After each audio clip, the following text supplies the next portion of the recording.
السلام عليكم ورحمة الله وبركاته. الحمد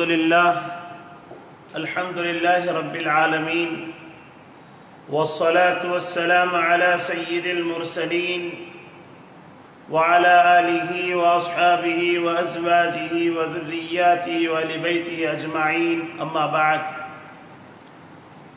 فقد قال الله سبحانه وتعالى في كلامه المبين: فأعوذ بالله من الشيطان الرجيم، بسم الله الرحمن الرحيم: ولا تقولوا لمن يقتل في سبيل الله أموات بل أحياء ولكن لا تشعرون. صدق الله مولانا العظيم. وقال الله تعالى في شأن حبيبه تعظيما وتشريفا وتكريما: إن الله وملائكته يصلون على النبي يا أيها الذين آمنوا صلوا عليه وسلموا تسليما. اللهم صل على سيدنا وشفيعنا وحبيبنا ومولانا محمد وعلى آل سيدنا ومولانا محمد وبارك وسلم. صلاة وسلاما عليك يا سيدي يا حبيبي يا رسول الله صلى الله تعالى عليك وسلم. محترم و مکرم سامعین کرام و ناظرین حضرات، اللہ تبارک و تعالیٰ کا بے انتہا فضل اور احسان ہے کہ اس نے ہم گنہگاروں کو اپنے حبیب آقا نامدار صلی اللہ علیہ وآلہ وسلم کے مبارک امت میں پیدا فرمایا اور پیدا ہونے کا ہم سبوں کو فخر عظیم عنایت فرمایا، اور اس پرآشوق پرفتن دور میں اس کے اپنے خاص چہیتے بندے اہل بیت اطہار سے سادات کرام، مشائخین عظام، علماء اہل سنت، جن کی نسبت، صحبت و تربیت سے ہم سب کو مالامال کیا، الحمدللہ. اللہ تعالیٰ سے ہی دعا ہے کہ مولا تعالیٰ ان کے سائے کو ہمارے سروں پر تادیر سلامت رکھے، آمین. آئیے بزرگوں، پچھلی نشست میں ہم نے بات یہاں تک کر رکھی تھی کہ اللہ تبارک و تعالیٰ نے اپنی نعمتیں، جو خاص نعمتیں ہیں، اپنے بندوں کو عطا فرمایا، وہ 4 ہیں: صالحیت، شہادت، صدیقیت، نبوت. اور یہ چاروں طبقے مصطفیٰ جان رحمت صلی اللہ تعالیٰ علیہ وسلم کے صدقے میں بٹتی ہے. چنانچہ نبوت بھی مصطفیٰ کے صدقے میں بٹتی ہے، صدیقیت بھی مصطفیٰ کے صدقے میں بٹتی ہے، صالحیت بھی مصطفیٰ کے صدقے میں بٹتی ہے. اور جب شہادت کی بات آتی ہے تو وہ کیسے بٹتی ہے؟ جو خود نبی پاک صلی اللہ علیہ وسلم کے پاس موجود نہ ہو تو پھر موجود ہونا لازمی ہے. چنانچہ آپ صلی اللہ علیہ وسلم کے پاس بھی نعمت شہادت موجود ہے. اس عنوان پر ہم نے پچھلے نشست میں گفتگو کی. الحمدللہ کافی تفصیل کے ساتھ یہ بات بتایا گیا کہ اللہ تبارک و تعالیٰ نے شہادت ایک ایسا عمل ہے، ایک ایسی نعمت ہے جو مصطفیٰ جان رحمت صلی اللہ علیہ وسلم کے پاس بھی موجود ہے. بتایا گیا کہ ہر عمل کا ایک جوہر ہوتا ہے، ایک شکل و صورت ہوتی ہے. جوہر شہادت جیسے عمل کا آرزو شہادت، وہ مصطفیٰ کے پاس بھی کمال حد تک، یعنی کمال آرزو کی بے انتہا آرزو پیارے آقا صلی اللہ علیہ وسلم کے پاس موجود ہے. اب رہی بات عمل کی، یعنی شہادت، اس نعمت کے ایک شکل اور صورت مصطفیٰ جان رحمت صلی اللہ علیہ وسلم کے پاس کیسے؟ چنانچہ پچھلے نشست میں بتایا گیا کہ آپ صلی اللہ علیہ وسلم کو زہر کا گوشت کھلایا گیا. آپ صلی اللہ علیہ وسلم ایک گوشت کا ٹکڑا تناول فرمائے، ساتھ میں صحابی بھی تھے، وہ بھی تناول فرمائے. صحابی کی اسی وقت موت واقع ہوئی، وہ شہید ہو گئے، لیکن پیارے آقا صلی اللہ علیہ وسلم شہید نہیں ہوئے. ابتدا ہو چکی تھی. یہ وہ شہادت کی ابتدا ہے جس کو شہادت سری کہتے ہیں، جو زہر کے ذریعے سے شہید کیا جاتا ہے. چنانچہ پیارے آقا صلی اللہ علیہ وسلم کو اللہ نے کیا فرمایا؟ واللہ یعصمک من الناس، اللہ تعالیٰ آپ کو دشمن کے وار سے محفوظ رکھتا ہے. چنانچہ شہادت صدیق کا آغاز پیارے آقا صلی اللہ علیہ وسلم کے ساتھ اس طرح سے ہوا، اور شہادت جہری احد کے میدان میں پیارے آقا صلی اللہ علیہ وسلم کے دندان مبارک کا ایک حصہ شہید ہوا اور خون نکل آیا۔ یہ بھی شہادت جہری کی شکل اور صورت ہے، جس کی ابتدا خود حضور پاک صلی اللہ علیہ وسلم کے پاس موجود ہیں۔ اب آئیے اس کی انتہا کیسے، کیونکہ جب ابتدا ہو تو پھر انتہا بھی ہو۔ اور ایک طرف اللہ فرما رہا ہے کہ دشمن کے وار سے ہم محفوظ کریں گے، یعنی آپ صلی اللہ علیہ وسلم کو اس روئے زمین پر آپ صلی اللہ علیہ وسلم کی ظاہری حیات طیبہ میں ہم شہید ہونے نہیں دیں گے، یعنی دشمن کے ہاتھوں سے وار ہونے نہیں دیں گے۔ شاہ عبد العزیز محدث دہلوی رحمۃ اللہ علیہ کے تصنیفات کے ذریعے مشائخین، علماء اہل سنت اور صوفیاء کرام جن کی نسبتوں، صحبتوں، تربیتوں کا یہ اثاثہ ہمارے پاس موجود ہے، ان کی تربیتوں کے ذریعے ملنے والے فیض کا اثاثہ ہمارے پاس یہ موجود ہے کہ بتایا جا رہا ہے کہ یہ جو شہادت ہے امام حسین رضی اللہ تعالیٰ عنہ کی، دراصل پیارے آقا صلی اللہ تعالیٰ علیہ وسلم ہی کی شہادت ہے۔ اب یہ کیسے، کس طریقے سے، اس پر ہم گفتگو شروع کر چکے تھے۔ اب آئیے کہ حضور پاک صلی اللہ تعالیٰ علیہ وسلم کے پاس شہادت ایسی نعمت کے ہونے کا ہم نے ذکر جو کیا کہ اس کی ابتدا آپ صلی اللہ علیہ وسلم کے پاس، اب انتہا کے لیے دو وجود چاہیے، وہ وجود بھی خود مصطفیٰ کے جز ہونی چاہیے۔ تو وہ کیسے؟ اللہ تعالیٰ نے حضور پاک صلی اللہ علیہ وسلم کی شہزادی سید کائنات فاطمہ الزہرا کا نکاح مولا علی شیر خدا مولا کائنات رضی اللہ عنہ کے ساتھ کرنے کا اللہ نے حکم دیا۔ اللہ نے اوپر آسمانوں پہ نکاح کی مجلس کو سجایا، اور مصطفیٰ جان رحمت صلی اللہ علیہ وسلم روئے زمین پر بھی مجلس نکاح کی مجلس کو سجاتے۔ چنانچہ اب علی اور فاطمہ رضی اللہ عنہما، ان دونوں کا جوڑا اللہ کے حکم سے جوڑ کیا گیا، اور دونوں کو جوڑ کر یہ حسن اور حسین کو اللہ تبارک و تعالیٰ نے وجود میں لایا۔ چنانچہ قرآن مجید میں سورہ رحمان کی آیت مرج البحرین یلتقیان بینہما برزخ لا یبغیان، اور پھر فرمایا یخرج منہما اللؤلؤ والمرجان۔ اب دیکھیں ان آیات کریمہ کے ذریعے سے ایک بات واضح ہوتی ہے، دو سمندر آپس میں ملائے گئے۔ ایک سمندر مولا کائنات کی ولایت ہے جو بحر ولایت علی ہے، اور ایک سمندر سید کائنات فاطمہ الزہرا رضی اللہ تعالیٰ عنہ کی طہارت ہے جو بحر طہارت ہے۔ ان دونوں سمندر کو ملائے گئے، دو سمندر ملائے گئے، بینہما برزخ، امر الہی کے نکاح کا پردہ درمیان میں، اور ان دو علی اور فاطمہ کے سمندروں کے ملنے سے یخرج منہما اللؤلؤ والمرجان، ان دونوں سے موتی اور مرجان نکلتا ہے۔ اب ذرا غور فرمائیے، موتی جو ہوتی ہے یہ سبز نظر آتا ہے، اور اس کی پہچان یہ ہے جب دیکھو تو سبز جھلک آئے، اور موتی کی رنگت بھی سبز ہے، اور مرجان اس کی رنگت سرخ ہے، لال ہے۔ اب ولایت علی کا سمندر اور سید کائنات فاطمہ الزہرا رضی اللہ عنہا سلام اللہ علیہا کے طہارت کا سمندر دونوں آپس میں ملے، لولو اور مرجان نکلے۔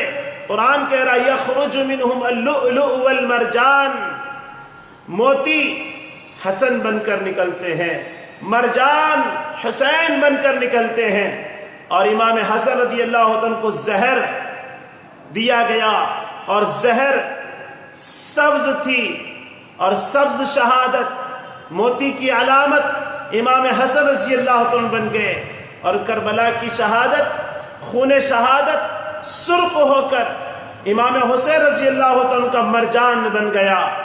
حسن اور حسین مشابہت چاہیے تھی، چنانچہ مشابہت کے لیے میں نے پچھلے درس میں یہ بات سنائی آپ کے سامنے کہ امام حسن اور حسین رضی اللہ عنہ کو اللہ نے ایسا تراشا، انہیں ایسے اللہ نے پیدا فرمایا جس بھی شاہکار کا حسن بھی خلاق کا شاہکار، اور کیا کہتے ہیں اللہ تعالیٰ نے جس انداز سے، جس شکل و صورت سے امام حسن اور حسین کو پیدا فرمایا، بیان کیا گیا۔ ترمذی شریف کی حدیث ہے، خود مولا علی کرم اللہ وجہہ روایت فرماتے ہیں کہ امام حسن سر سے لے کر کے، سینے سے لے کر کے سر تک مصطفیٰ جیسے، اور امام حسین سینے سے لے کر نیچے تک مصطفیٰ جیسے، دونوں کی مشابہت مصطفیٰ جیسی۔ اب مشابہت ایسی تھی کہ الگ الگ دیکھو تو حسن اور حسین دکھائی دے، لیکن فاطمہ کے لال مولا علی کے لخت جگر دکھائی دے، جب ملا کر دیکھو تو مصطفیٰ نظر آئے۔ امام حسن امام حسین رضی اللہ تعالیٰ عنہما کی یہ شان ہے، انہیں دونوں کو مشابہت کر دی گئی۔ حضور پاک صلی اللہ علیہ وسلم کی ہو بہو شباہت امام حسن امام حسین دونوں کو دی گئی۔ کو صحابہ کرام رضوان اللہ علیہم اجمعین جب بھی مصطفیٰ کو دیکھنے کا انہیں ترس آ جاتا، یاد آ جاتی، جب اذان کا وقت ہوتا اور مصطفیٰ یاد آ جاتے، دیکھنے کا جذبہ ان کے اندر پیدا ہوتا۔ آپ صلی اللہ علیہ وسلم مثال ظاہری فرما چکے ہیں، تو سارے صحابہ امام حسن امام حسین دونوں سے گزارش کرتے، دونوں ذرا اکٹھے کھڑے ہو جائیے تاکہ ہم آپ کو دیدار کرتے ہوئے اپنے مصطفیٰ کی دیدار کریں۔ وہ شباہت، اور پھر ان کی شان میں آقا نے کیا فرمایا؟ حسن اور حسین میرے بیٹے ہیں۔ سیدنا سلمان فارسی رضی اللہ عنہ بیان فرماتے، امام حاکم نے روایت کیا ہے کہ میں نے حضور پاک صلی اللہ علیہ وسلم کو فرماتے ہوئے سنا، حسن اور حسین میرے بیٹے ہیں۔ جس نے حسن اور حسین سے محبت کی اس نے مجھ سے محبت کی، جس نے مجھ سے محبت کی اس سے اللہ نے محبت کی، اور جس سے اللہ نے محبت کی اللہ نے اسے جنت میں داخل کر دیا۔ اور فرمایا جس نے حسن اور حسین سے بغض رکھا اس نے مجھ سے بغض رکھا، اور جس نے مجھ سے بغض رکھا اس پر اللہ کا غضب ہوا، اور جس پر اللہ کا غضب ہوا اللہ نے اسے آگ میں داخل کر دیا۔ تو دیکھیے امام حسن امام حسین کی محبت مصطفیٰ کی محبت، امام حسن امام حسین کا بغض مصطفیٰ سے بغض ہے۔ تو پھر حقیقت یہ ہے کہ امام حسن امام حسین کی محبت مصطفیٰ کی محبت اللہ نے بنا دیا ہے، اور امام حسن امام حسین کی قربت کو مصطفیٰ کی قربت اللہ نے بنا دیا ہے۔ پھر امام حسن امام حسین کی غلامی کو مصطفیٰ کی غلامی بنا دیا ہے، امام حسن امام حسین کی اطاعت کو مصطفیٰ کی اطاعت بنا دیا ہے، امام حسن امام حسین کے بغض اور عداوت کو مصطفیٰ کا بغض اور عداوت بنا دیا ہے۔ اور وجود جدا جدا ہے، حکم ایک ہے۔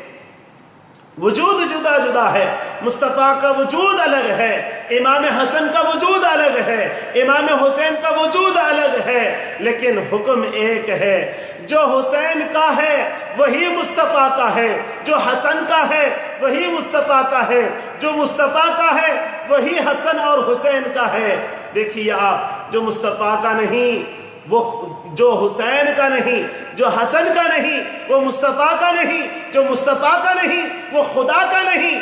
تو ظاہر میں بھی باطن میں بھی دونوں میں بھی مشابہتیں دی گئی۔ اندرونی طور پر بھی مشابہت مصطفیٰ کی، ظاہری طور پر بھی مشابہت مصطفیٰ کی۔ ان کو دیکھو مصطفیٰ کو دیکھو، ان کی اطاعت کرو مصطفیٰ کی اطاعت کرو، ان کا قرب حاصل کرو مصطفیٰ کا قرب حاصل کرو، ان سے محبت کرو تو مصطفیٰ سے محبت کرو۔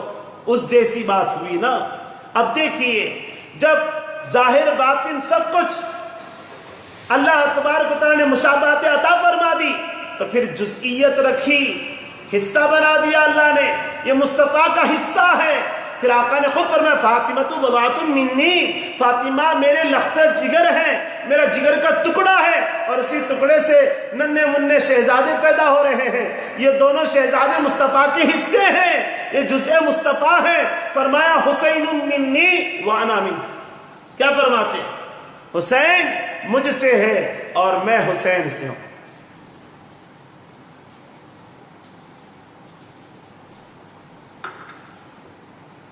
کیا فرماتے ہیں؟ حسین مجھ سے ہے اور میں حسین سے ہوں۔ اس کو امام ترمذی نے روایت کیا ہے۔ اب یہ جو بات دراصل ہمیں سمجھنی یہ ہے کہ حضور نبی اکرم صلی اللہ علیہ وسلم کون ہیں؟ ان کے نانا ہیں۔ خود آقا یہ بھی فرماتے ہیں کہ ہر ماں کو پیدا ہونے والے بچوں کا حسب نسب ان کے باپ سے چلتا ہے، لیکن میری بیٹی فاطمہ کی اولاد کے حسب نسب مجھ سے چلتا ہے، آقا نے فرمایا۔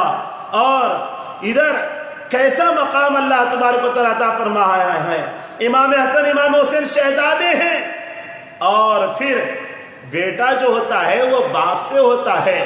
حسین منی، حسین مجھ سے ہے، بیٹا باپ سے ہوتا ہے، نواسا بابا سے ہوتا ہے، شہزادہ اپنے والد سے ہوتا ہے۔ شاخ جو ہے، ٹہنی جو ہے وہ جھاڑ سے درخت سے ہوتی ہے، پھل شاخ سے ہوتا ہے، تو جز جو ہے، حصہ جو ہے مکمل سے ہوتا ہے، جز کل سے ہوتا ہے۔ تو حسین کا مصطفیٰ سے ہونا یہ تو بات سمجھ میں آ رہی ہے، مگر مصطفیٰ حسین سے کیسے ہو؟ آقا نے کیا فرمایا؟ حسین منی، حسین مجھ سے ہے۔ یہ بات سب کو سمجھ میں آئی کہ بیٹا باپ سے ہے، جی ڈالی ٹہنی جھاڑ سے ہے، پھل درخت سے ہے، کچھ حصہ ایک پارٹ اصل سے ہے، جز کل سے ہے، جی یہ ہاتھ جو ہے یہ جسم سے ہے، قدم جسم سے ہے، سر جسم سے ہے، آنکھ جسم سے ہے، یہ سمجھ میں آتا ہے، دانت جسم کا ایک حصہ ہے۔ امام حسن امام حسین مصطفیٰ کے حصے ہیں، لیکن اسی لیے تو مصطفیٰ نے فرمایا نا کہ حسین مجھ سے ہے، لیکن آقا نے یہ بھی تو فرمایا میں حسین سے ہوں۔ یہ کیسے؟ مگر مصطفیٰ نے کیا فرمایا؟ میں حسین سے ہوں، یہ کیسے؟ تو اب یہاں پر ہمارے اکابرین اہل سنت صوفیہ مشائخ نے ہمیں جو بتایا ہے کہ وہ یہ ہے، مصطفیٰ حسین سے ہے سے مراد یہ ہے، حسین کیا ہے؟ مصطفیٰ کا مظہر ہے، یعنی حسین سے مصطفیٰ ظاہر ہو رہے ہیں، حسین سے مصطفیٰ نمودار ہوتے ہیں، حسین سے مصطفیٰ کی جھلک نظر آتی ہے، حسین سے مصطفیٰ کا قرب حاصل ہوتا ہے۔ تو مصطفیٰ کون ہے؟ حسین کا مصدر ہے، یعنی حسین نکلتا ہے مصطفیٰ سے، اور حسین مصطفیٰ کا مظہر ہے، یعنی حسین مصطفیٰ کو ظاہر کرتے ہیں۔ اب بتانا یہ چاہیے ہے، بتانا یہ مقصود ہے کہ جو کچھ امام حسین کا ہے اس کا ہر کمال مصطفیٰ سے ہے، اور جو کچھ مصطفیٰ کے پاس ہے مصطفیٰ بتا رہے ہیں کہ یہ سب میرے حسین سے ظاہر ہوگا، میرے حسین سے ظاہر ہوگا۔ جب میرے آقا نے فرمایا حسین مجھ سے ہے اور میں حسین سے ہوں، تو یہاں پر یہ معنی بھی سمجھنا چاہیے، یہ حقیقت بھی بتایا جا رہا ہے کہ پیدائش سے لے کر امام حسن امام حسین کی ولادت سے لے کر کربلا تک حسین مجھ سے ہے، فاطمہ کی گود سے کربلا کی سرزمین تک حسین مصطفیٰ سے ہے، مگر کربلا سے لے کر قیامت تک آج تک مصطفیٰ حسین سے ہے، یہ بتا رہے ہیں۔ یعنی اب دیکھو اسلام زندہ ہوتا ہے ہر کربلا کے بعد، کربلا سے لے کر آج تک اور قیامت تک مصطفیٰ کا دین حسین سے، مصطفیٰ کا دین حسین سے ہے، اس لیے حقا کے بنا لا الہ است حسین کہا گیا۔ حقیقت یہ ہے کہ کلمہ طیبہ کی، کلمہ توحید و رسالت کی بنیاد امام حسین، لا الہ الا اللہ کلمہ توحید، اس کی بنیاد امام حسین کیوں کہا گیا؟ یعنی جزئیت بھی عطا کی گئی تو مظہریت بھی عطا کی گئی، دو شہزادے بنائے، ایک کو شہادت سری کے منتخب کیا، حضور پاک صلی اللہ علیہ وسلم کے ساتھ شہادت سری کی ابتدا ہو چکی تھی، زہر کھلایا گیا تھا، لیکن آپ صلی اللہ علیہ وسلم کو اس کا اثر نہیں ہوا کہ آپ کے جسم اقدس کے اندر چلا گیا، لیکن آپ صلی اللہ علیہ وسلم شہید نہیں ہوئے، آپ وصال ظاہری نہیں فرما رہے ہیں اس زہر آلود گوشت کی وجہ سے، جبکہ صحابی شہید ہو رہے ہیں۔ اب یہ شہادت سری ابتدا مصطفیٰ سے ہو رہی ہے، انتہا کے لیے امام حسن کو اللہ تعالیٰ نے منتخب کر دیا، اور شہادت جہری احد کے میدان میں آقا کے دندان مبارک کا ایک حصہ شہید ہو رہا ہے، شہادت جہری کا حصے کا آغاز وہاں سے ہوتا ہے، اور اس کی انتہا امام حسین رضی اللہ عنہ کی کربلا کے میدان میں ہوتی ہے۔ اب دیکھیے ظہور اور تکمیل اس کی وجود حسین پر ہو رہی ہے، اس لیے شہید تو بڑے ہوئے، مگر شہرت کا جو درجہ شہادت امام حسین کو جو ملا، امام حسین کی شہادت کو جو ملا، وہ کسی اور شہادت کو کائنات میں نہیں مل سکتا۔ اور بھی تو شہید ہے، اور بھی تو شہداء ہے، لیکن امام حسین جیسے شہید اور ان کی جیسی شہادت کیوں؟ یہ شہادت کی ابتدا مصطفیٰ سے ہوئی ہے، انتہا امام حسین پر ہو رہی ہے۔ اس لیے حسین ابھی شہزادے تھے، شہید ہونے کے بعد ان کی شہادت شہرت پاتی ہے۔ حسین کی شہادت کی شہرت ماں کی گود میں تھی، نانا کی گود میں تھی۔ دائیں مانڈی پر آقا نے اپنے شہزادے حضرت ابراہیم کو، خود اپنے بیٹے ابراہیم کو، بائیں مانڈی پر امام حسین کو بٹھا دیے۔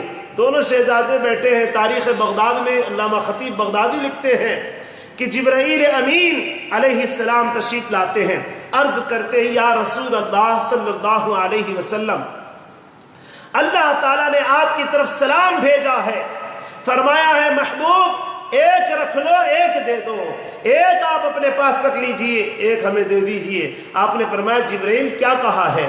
حضور نے حضور صلی اللہ علیہ وسلم عرض کیا کہ ایک کو دوسرے سے فدیہ کرنا ہے، ایک کو ایک کے بدلے میں دے دینا ہے، ایک رکھ لو ایک کو دے دو۔ حدیث پاک میں آقا دو عالم صلی اللہ علیہ وسلم نے ایک نگاہ حضرت ابراہیم کو دیکھا حدیث میں، اور ایک نگاہ امام حسین کو دیکھا، اور آقا دو عالم صلی اللہ علیہ وسلم کے چشمان مقدس سے آنسو بہ گئے۔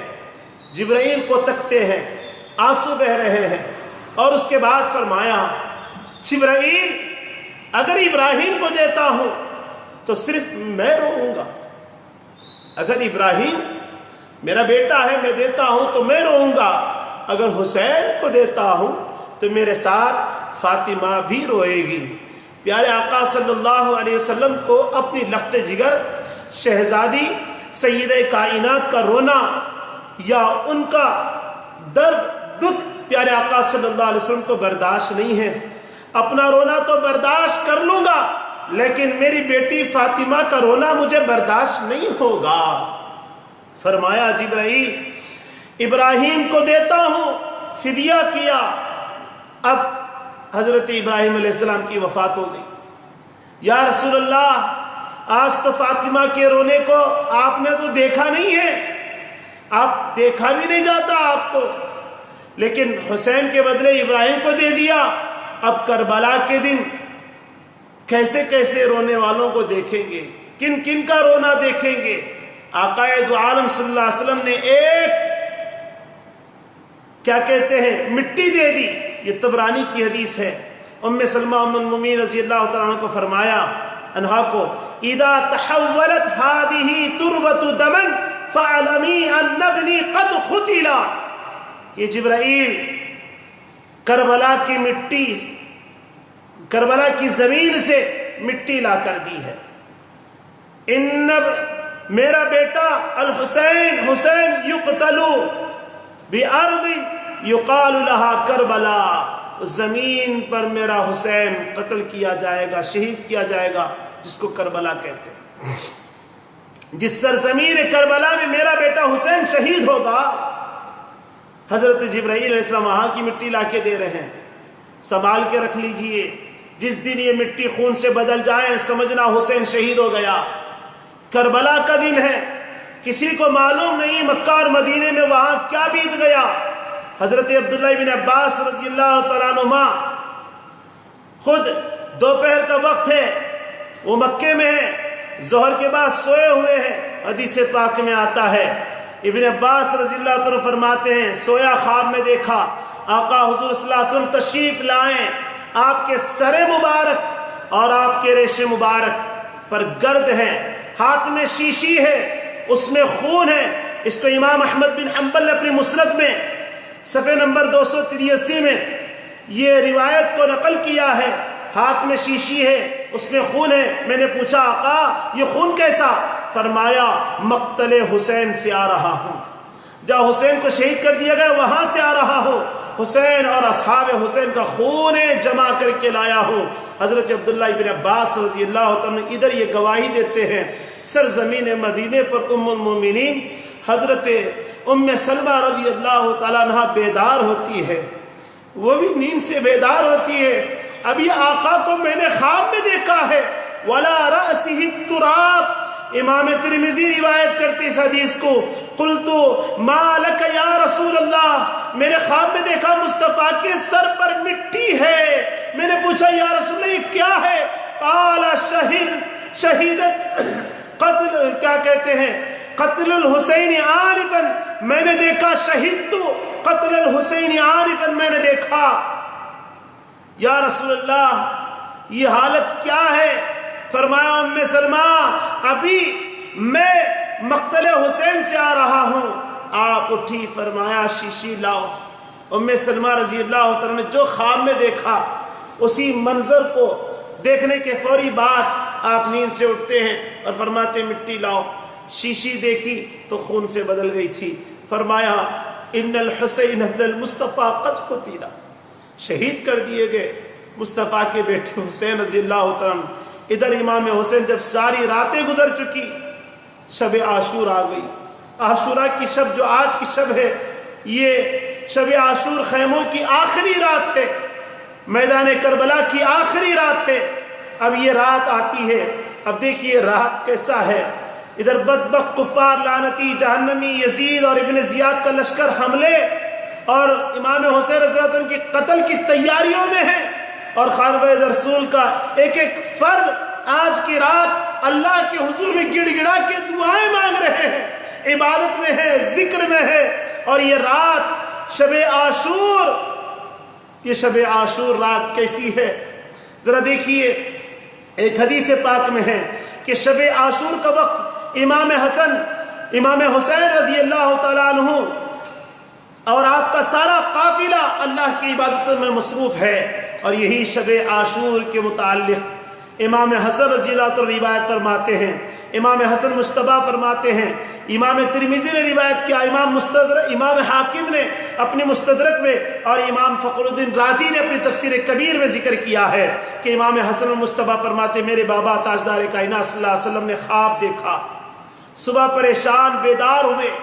ترمذی شریف کی حدیث سے بزرگوں کیا ہے پریشانی کا سبب؟ یہ ہے کہ میں نے خواب دیکھا اپنے منبر پر، فرماتے اپنے منبر پر بنو امیہ کے لوگوں کو منبر پامال کرتا دیکھا ہے، منبر رسول پامال ہو رہا ہے، ایک بعد ایک دیگرے منبر کو پامال کر رہے ہیں۔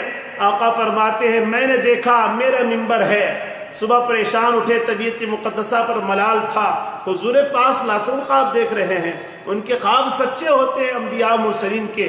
اس ملال کو دور کرنے کے لیے امام حسن مجتبیٰ رضی اللہ عنہ فرماتے ہیں اللہ تعالیٰ نے سورہ نازل فرمائی انا انزلناہ فی لیلۃ القدر وما ادراک ما لیلۃ القدر لیلۃ القدر خیر من الف شہر۔ اب حدیث کے راوی جو امام حسن سے سنا کہتے تب سے میں نے سوچ میں لگ گیا کہ 1000 مہینے کون سے ہیں؟ تو امام ترمذی شریف میں امام ترمذی فرماتے ہیں جب وقت گزرا تو گنے، جتنے وقت جو گزرے ہیں وہ گنے گئے تو بتائے 83 سال اور کچھ مہینے ہیں جو بنو امیہ کے گزرے ہیں، وہ پورے 1000 مہینے بنے۔ تو اللہ تعالیٰ نے حضور پاک صلی اللہ علیہ وسلم کا رنج و ملال دور کرنے کے لیے یہ صورت نازل فرمائی۔ یہ بھی ایک سورہ انا انزلناہ فی لیلۃ القدر کے نازل ہونے کی وجہ بتائی جاتی ہے، شان نزول بتائی جاتی ہے۔ یعنی 1000 مہینے بنو امیہ معیار آقا صلی اللہ علیہ وسلم کے منبر کو پامال کرتے ہیں، لیکن ایک رات شب عاشور عطا کر کے اللہ تبارک و تعالیٰ نے 1000 مہینوں سے بہتر کر دیا۔ یہ کیا بات ہو رہی ہے بزرگوں؟ فرمایا محبوب جن کو اپنے منبر پر پامال کرتے آپ نے دیکھا ہے، 1000 مہینے اس منبر پر حکومت کرتے ہوئے بیٹھے ہیں۔ ان کے 1000 مہینوں سے محبوب آپ کی اہل بیت کی ایک رات بہتر ہے، آپ کے اہل بیت کی ایک رات جو عاشورے کی شب ہے وہ بہتر ہے۔ یہ 1000 مہینے بنو امیہ کے، حدیث تو وہاں ختم ہو گئی کہ 1000 مہینوں سے مراد بنو امیہ کے 92 سال 1000 مہینے میں، حدیث یہاں ختم ہو گئی۔ اب ذرا غور سے سنیے، 1000 مہینے دمشق کے تخت، دمشق کی بادشاہت ہوئی تو ان سے بہتر ایک رات عاشقوں نے ایسا بتایا کہ تو ایک طرف تخت دمشق کے 1000 مہینے ہوئے، تو ایک رات جو تخت دمشق کے 1000 مہینوں سے بہتر ہے وہ سیدہ زینب رضی اللہ تعالیٰ عنہ کی شب عاشور ہے، وہ امام حسین رضی اللہ تعالیٰ عنہ کی شب عاشور ہے، وہ سکینہ کی شب عاشور ہے کہ وہ تخت پر بیٹھنے والوں کے 1000 مہینے اور مصطفیٰ کے شہزادے اور شہزادیوں کی کربلا کی خاک پر وہ آخری ایک رات ہے، وہ عاشورہ کی شب آخری رات۔ آنکھ لگ گئی عبادت کرتے کرتے، مناجات کرتے کرتے، ذکر الہی میں آنکھ لگ گئی۔ کبھی اس خیمے میں جاتی، کون؟ سیدہ زینب، کبھی اس خیمے میں جاتی۔ ایک فکر تھی کہ یہ جو خاندان کے جوان ہیں، کل جب میرے بھائی حسین کی باری آئی، جب آئی تو کہیں یہ سب بے وفائی نہ کر جائے۔ کبھی ان کے وفد میں جا کر امتحان کرتی، پھر وہ جب پکے پختہ نظر آتے کہ جتنے جوان ہمارے خیمے میں ہیں یہ سب پختے ہیں، یہ چھوڑ کر بھاگنے والے نہیں ہیں، امام حسین کے ساتھ جتنے جانثار ہیں یہ سب پختہ ہیں، یہ سب مضبوط ہیں۔ بی بی زینب اس طرح سے امتحان دیکھتی ہر ایک کو، تو وہ جو انصار اور اصحاب تھے، دوسرے خاندانوں کے آئے ہوئے وفادار بھی تھے، ان کی امتحان بھی کرتی کہ میرے ماں جن کے شہزادے امام حسین کا وقت آئے تو نہ بہک جائے، رات ان کے وفاداریوں کی امتحان کرتی اور اللہ کے حضور مناجات کرتی کہ اے اللہ ان کو استقامت عطا فرمانا۔ امام حسین کو دیکھیے اسی رات کے لمحے، اور جب دونوں طرف دیکھا کہ دونوں نے قسمیں کھا لی ہے کہ اپنے جان حسین سے پہلے دے دیں، ہر ایک وہ خیمہ جہاں صرف امام حسین رضی اللہ تعالیٰ عنہ کے سگے بہن ہیں، سگے بھائی کے بیٹے ہیں، بھتیجے ہیں، سگے بچے ہیں، سگی بیوی ہے، زوج مطہرہ ہے، یہ سب کچھ ہے، وہاں کے خیمے میں جتنے جوان ہیں وہ بھی تیار ہے، اور وہ خیمہ جو وفادار بن کے امام حسین کے ساتھ ہے وہ خیمے بھی سب کے سب مضبوط ہے۔ اب دیکھیے ہمت ہو گئی کہ دونوں نے قسمیں کھا لی کہ اپنے جانے، دونوں خیمے میں رہنے والے جوانوں نے، یعنی امام حسین کے ساتھ جتنے جانثار تھے سب نے قسمیں کھا لی کہ ہم ضرور امام حسین رضی اللہ عنہ سے پہلے جان دیں گے، امام حسین کو پہلے جانے نہیں دیں گے، ہم پہلے اپنی جانیں دیں گے۔ تو حوصلہ ہو گیا ایک لمحے کے لیے۔ ادھر سے خیمے سے امام حسین نکلے، سامنے سے سیدہ زینب آ رہی ہے، ان کی وفاداری کی شہادتیں دیکھ کر ایک لمحے کے لیے مغموم چہرے پر مسکراہٹ آ گئی۔ امام حسین رضی اللہ عنہ کے مغموم چہرے پر، وہاں پر جو چہرے میں جو غم تھا، ایک دکھ تھا، ایک درد تھا کہ کل کیا ہونے والا ہے، یہ سب نوجوان وفادار نکلیں گے کہ نہیں نکلے، اس وقت پر ایک لمحے کے لیے مسکراہٹ آ گئی۔ تو امام علی مقام امام حسین رضی اللہ تعالیٰ پوچھتے ہیں، بہن زینب جب سے مدینے سے چلی ہو آج رات تک تمہیں ہنستے نہیں دیکھا۔ امام علی مقام بی بی زینب سے فرماتے ہیں میں نے تمہیں ہنستے ہوئے نہیں دیکھا، آج یہ مسکراہٹ کیسے آ گئی؟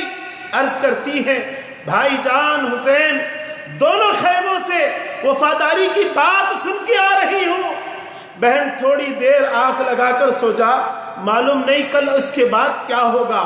سیدہ زینب کی ہلکی سی آنکھ لگ گئی، خواب دیکھتی ہے سیدہ زینب رضی اللہ تعالیٰ عنہا، میدان کربلا ہے، ہزارہا جنت کے حور ہیں، اور اللہ تعالیٰ کے ہاں سے وہ انوار تجلیات جو ہیں ان کی جھرمٹ میں اتر آتی ہیں، ہر طرف نور بکھر گیا ہے، خواب دیکھ رہی ہے، روشنی بکھر گئی ہے، اس جھرمٹ میں کوئی پردے دار ہے، کوئی پردے میں ہے، وہ پردے میں آ گئی اور آ کر سرزمین کربلا کی ایک جگہ پر جھاڑو دے رہی ہے، کنکر چن رہی ہے، پتھر چن رہی ہے۔ سیدہ زینب رضی اللہ تعالیٰ عنہ جا کر پوچھتی ہے اے بی بی یہ کیا کر رہی ہے، یہ کیا کر رہی ہے آپ؟ فرماتی ہے بیٹی زینب کل جب میرے حسین کا لاشا یہاں گرے گا تو کہیں اس کے لاشے کو کنکر نہ چبھ جائیں، آپ ہیں کون؟ سیدہ زینب کیا فرماتی ہے آپ ہیں کون؟ تو پردہ ہٹایا، سیدہ کائنات فاطمہ الزہرا رضی اللہ تعالیٰ عنہا ہے۔ رات گزر گئی، 10 محرم کا دن، آپ دیکھیے، آپ امام حسین رضی اللہ تعالیٰ عنہ کی بہن بی بی زینب خواب دیکھ رہی ہے، اپنی اماں جان کو کربلا کے زمین میں جھاڑو مار رہی ہے، جھاڑو لگا رہی ہے، کنکرے چن رہی ہے، پردے میں ہے۔ آپ فرما رہی ہے کون ہے آپ؟ تو آپ فرماتے ہیں میرا بیٹا حسین کا لاشا کل یہاں گرے گا، اسے تکلیف نہ ہو اس لیے میں صاف کر رہی ہوں۔ تو آپ ذرا پردہ تو ہٹائیے، ہے کون آپ؟ اپنا چہرہ نقاب سے اوڑے ہوئے ہیں۔ جب چہرے سے نقاب ہٹایا گیا تو سیدہ کائنات خود ان کی ماں فاطمہ الزہرا رضی اللہ تعالیٰ عنہا۔ اب دیکھو بزرگوں، یہاں سب کی شہادت ہو گئی، ایک کے بعد ایک کے بعد ایک۔ اب یہاں پر ایک بات میں رک کر کے آپ حضرات کے سامنے ایک اہم ترین بات بتانا چاہتا ہوں کہ یہ شہادت در حقیقت پیارے آقا صلی اللہ تعالیٰ علیہ وسلم کی نعمت ہی ہے۔ اللہ تعالیٰ نے امام حسن امام حسین رضی اللہ تعالیٰ عنہما ان کی شہادت کے ذریعے اللہ تبارک و تعالیٰ نے پیارے آقا صلی اللہ علیہ وسلم کی شہادت کیا ہے یہ واضح فرمایا۔ تب آئیے بزرگوں، یہ شہادت جو امام حسین رضی اللہ تعالیٰ عنہ کی ہے یہ معمولی شہادت نہیں ہے، یہ معمولی شہادت ہرگز نہیں ہے۔ ہم کو یہ اچھی طرح سے سمجھ لینی چاہیے کہ یہ شہادت معمولی ہرگز اس لیے نہیں ہے کہ یہ ایک نرالی شہادت ہے۔ اب یہاں پر شہادت امام حسین رضی اللہ عنہ کو سمجھنے کے لیے میں ایک اہم ترین گفتگو آپ کے سامنے رکھ رہا ہوں، اور انشاءاللہ اسی کے ساتھ ہم اپنی گفتگو کو ختم کریں گے۔ شہادت امام حسین رضی اللہ عنہ کو سمجھنے کے لیے بہت سی باتیں موجود ہیں، لیکن ان میں سے تین اہم ترین پہلو جو آپ کی عظمت اور آپ کے مرتبے کے اعتبار سے بیان کیا جاتا ہے وہ کیا ہے؟ صوفیاء کرام نے بیان فرمایا ہے، کتابوں میں اس کے حوالے موجود ہے۔ میں اس وقت اب حوالے دینے کا وقت مجھے نہیں ہے کیونکہ کافی وقت ہو چکا ہے۔ اب میں بس صرف یہ بات کو بیان کرتے ہوئے آگے بڑھوں گا کہ اللہ تبارک و تعالیٰ کے نیک اور برگزیدہ بندوں کو اللہ تعالیٰ کی بارگاہ میں اگر قربت چاہتے ہیں، اللہ سے ملاقات چاہتے ہیں، اللہ کی خوشنودی حاصل کرنا چاہتے ہیں، اس میں محنت اور کوشش کرنا چاہتے ہیں تو اس کے کئی مرحلے ہوتے ہیں، کئی سٹیپس ہوتے ہیں، کئی اس کے درجے ہوتے ہیں۔ تو صوفیاء کرام نے ترتیب کے ساتھ 3 مرحلے بیان کیے ہیں۔ سب سے پہلا مرحلہ صبر کا ہوتا ہے، پھر اس کے بعد کا مرحلہ توکل کا ہوتا ہے، پھر اس کے بعد کا مرحلہ رضا کا ہوتا ہے۔ اور جو صبر کا جو مرحلہ ہوتا ہے وہ صبر بھی 2 قسم کے، ایک زاہدوں کا اور عاشقوں کا۔ زاہدوں کے صبر بھی 3 قسم کے صبر ہوتے ہیں، ایک الصبر للہ، اللہ کے لیے صبر کرنا، دوسرا الصبر علی اللہ، تیسرا الصبر مع اللہ۔ یہ جو پہلا صبر ہے الصبر للہ، یعنی اللہ کے لیے صبر کرنا، اس سے مراد کیا ہے کہ اللہ تبارک و تعالیٰ نے جو کام کرنے کا ہمیں حکم دیا اس کو امر کہتے ہیں، جن کام سے بچنے کا حکم دیا اس کو نہیں کہتے ہیں، اس کو ہم اوامر و نواہی کہتے ہیں۔ یہ شریعت کا تقویٰ ہے، یہ شریعت میں پرہیزگاری کا اللہ نے حکم دیا ہے نا۔ پیارے آقا صلی اللہ علیہ وسلم نے تو یہی ہم کو وصیت فرماتے تھے، بامتثال اوامر اللہ واجتناب نواہیہ والمتشبہات، یعنی جو اللہ نے حکم دیا اس پر عمل کرو، جن سے بچنے کا حکم دیا اس سے بچو، اور جہاں شبہ ہے اس سے دور رہو، اجتناب کرو۔ تو یہ کیا ہے؟ یہ پرہیزگاری ہے، یہ تقویٰ ہے، یہ اوامر و نواہی ہے، اللہ کی جانب سے جن کاموں کے کرنے کا حکم اور جن کاموں سے بچنے کا حکم دیا گیا اس سے ہم کو بچنا ہے۔ جو کرنے کا حکم دیا وہ ہم کو کرنا ہے، تو وہ کرتے وقت یعنی نیکی کرتے وقت، نماز پڑھتے وقت، ذکر اذکار کرتے وقت، سجدے رکوع کرتے وقت، اللہ کی تلاوت، قرآن کی تلاوت کرتے وقت، اور جو نیک عمل کرتے ہیں، یہ سارے اوقات میں ہمارے بھی اوقات آ جاتے ہیں، ہمارے کچھ کام کا جاتے ہیں، ہم اس سب کو چھوڑ کر کے صبر کر لیتے ہیں کہ وہ بعد میں کر لیں گے، پہلے یہ عبادت کریں گے۔ یہ ایک صبر ہے، وہ صبر للہ، وہ اللہ کے لیے ہم صبر کرتے ہیں۔ اسی طرح جب گناہ کی گھڑی آ جاتی ہے، ہم گناہ نہیں کرتے، گناہ کو چھوڑ دیتے، اللہ نے فرمایا اس سے بچو، ہم بچ جاتے ہیں۔ تو یہ کیا ہے؟ اللہ اس وقت جو ہمارے اندر جو صبر، جو کنٹرول ہے، وہ جو صبر کا مادہ ہوتا ہے، یہ صبر للہ، یہ سب سے پہلا صبر کا سب سے پہلا مرحلہ ہے۔ بزرگوں، یہ سب سے پہلی سیڑھی ہے۔ یہ سیڑھی میں آج ہم کامیاب ہیں یا نہیں، یہاں ذرا غور کرنا۔ یہ کربلا کا پیغام دے رہا ہوں میں آپ حضرات کے سامنے۔ ہمیں چاہیے ہم اپنے گریباں میں جھانک کر دیکھیں کہ امام حسین تو صبر کے سب سے اعلیٰ منزل پر فائز تھے، ہم تو صبر کے سب سے پہلی منزل، سب سے پہلی سیڑھی پر ہم موجود ہے یا نہیں، اس کا ہم اندازہ لگانا چاہیے کہ کیسا ہوتا ہے صبر۔ اب وہ صبر جو اللہ نے کرنے کا حکم دیا وہاں پر بھی صبر چاہیے، یعنی ہم کریں، اپنے سب کام دھندوں کو چھوڑ کے نماز پڑھیں، اپنے سب کام دھندوں کو چھوڑ کے اس کا ذکر کریں، اپنے سب کام کاج کو چھوڑ کر کے اس کی عبادت میں لگیں، اور جب برائی سامنے آ جاتی ہے تو ضرور برائی کو چھوڑنے کی ہمت کر کے برائی کو چھوڑے۔ اس وقت جو صبر ہوتا ہے وہ اللہ کے لیے صبر ہوتا ہے۔ اور الصبر علی اللہ، یہ کیا ہے؟ اللہ تعالیٰ کی بارگاہ سے جو کچھ بھی ملتا ہے اس پہ خوش رہنا، جیسی بھی حالت ہماری ہوتی ہے اس پہ خوش رہنا، بیماری ہو، صحت ہو، کھانے کو ملتا ہو یا نہ ملتا ہو، خوشی ملتی ہو یا غم ملتا ہو، رنج ملتا ہو، یا کوئی دوست آ جاتا ہے، کوئی دشمن بن جاتا ہے، کوئی چیز حاصل ہو جاتی ہے، کوئی چیز چھن جاتی ہے، یہ سب موقع پر صبر کرنا، صبر سے رہنا، یہ کیا ہے؟ الصبر علی اللہ ہے، یعنی اللہ تعالیٰ پر صبر کرنا ہے۔ اور پھر اس کے بعد الصبر مع اللہ، یہ کیا ہے؟ یہ نیکوکاروں کا صبر کا تیسرا درجہ ہے، تیسرا مرحلہ، تیسری سیڑھی ہے۔ پہلی اور دوسری کے بعد والی سیڑھی، یعنی معمولی تکلیف آ جائے یا کیا کہتے ہیں، کتنی ہی بڑی تکلیف کیوں نہ آ جائے اور کتنی ہی مشکلات کیوں نہ آ جائے، یعنی ایسا وقت آ جاتا ہے تو صرف تکلیف ہی تکلیف، مصیبتیں ہی مصیبتیں، رنج و الم، پریشانیاں، دکھ، درد، سب اچانک ایک ساتھ انسان پر حملہ کرے، تو ایسے موقع پر الصبر مع اللہ، وہ ایسے لمحات میں اللہ کے لیے صبر کرنے والا ہو جاتا ہے۔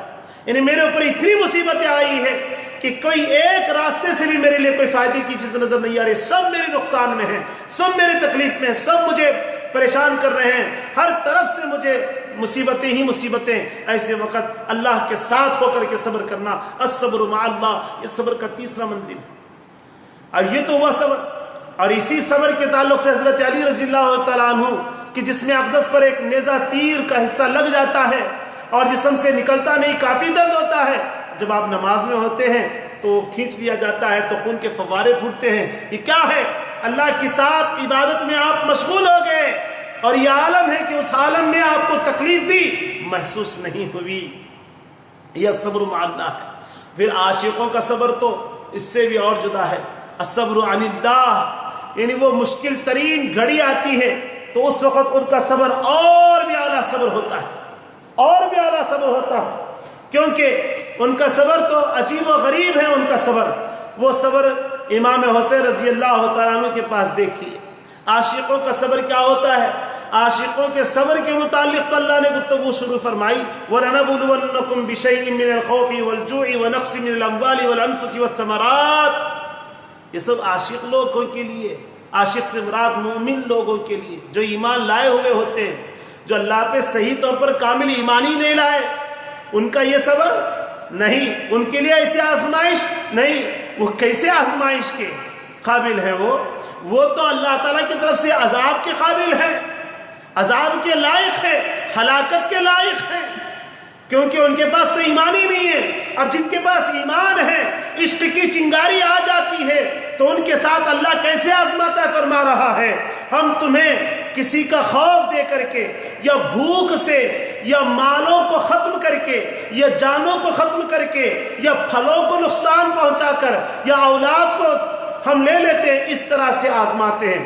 اور جو عشق اور محبت کا دعویٰ کرتے ہیں نا، ہاں، جب یہ بھٹی پہ چڑھا دیا جاتا ہے تو اس وقت معلوم ہوتا ہے کہ ان کا عشق اور محبت کا دعویٰ کتنا سچا اور کتنا جھوٹا ہے۔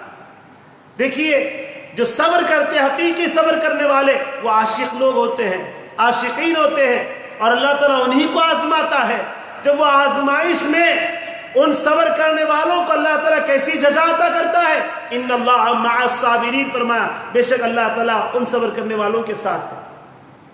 اور یہی وہ لوگ ہیں جو صبر کرتے ہیں، اللہ تعالیٰ کی معیت نصیب ہوتی ہے، اللہ ان کے ساتھ میں ہوتا ہے، ان کے ساتھ اللہ ہے۔ اولئک علیہم صلوات من ربہم ورحمہ، فرمایا ایسے لوگوں پر اللہ تعالیٰ فرما رہا ہے کہ ان کے پروردگار کی، یعنی اللہ کی طرف سے نوازشیں ہیں اور رحمت ہے۔ صبر کرنے والوں پر اللہ تعالیٰ کی رحمت نچھاور کی جاتی ہے۔ یہ ہوا صبر بزرگوں. یہ پہلا مرحلہ ہے صبر کا. اس میں بھی کئی مرحلے ہیں صبر کے، یعنی اللہ سے قریب ہونے کے 3 مرحلے بیان کیے گئے. ایک صبر کا، دوسرا توکل کا مقام، تیسرا رضا کا مقام حاصل کرنا. صبر کا مقام حاصل کرنے کے لیے صبر کے کئی مرحلے تھے. اب توکل کا مقام حاصل کرنا ہے تو آئیے توکل کے بھی کئی مرحلے ہیں. 3 مرحلے ہیں توکل کے. پہلا مرحلہ کیا ہے؟ اذا اعطی شکر و اذا منع صبر. اللہ تعالیٰ جب عطا کرتا ہے اس پر شکر کرنا. جب اللہ تبارک و تعالیٰ ہٹا دیتا ہے، چھین لیتا ہے، دور کر دیتا ہے تو صبر کرنا. یعنی جب بندے کو اللہ نعمت سے سرفراز کرتا ہے تو بندہ شکر بجا لاتا ہے، نعمت جب چھن جاتی ہے تو صبر کر لیتا ہے.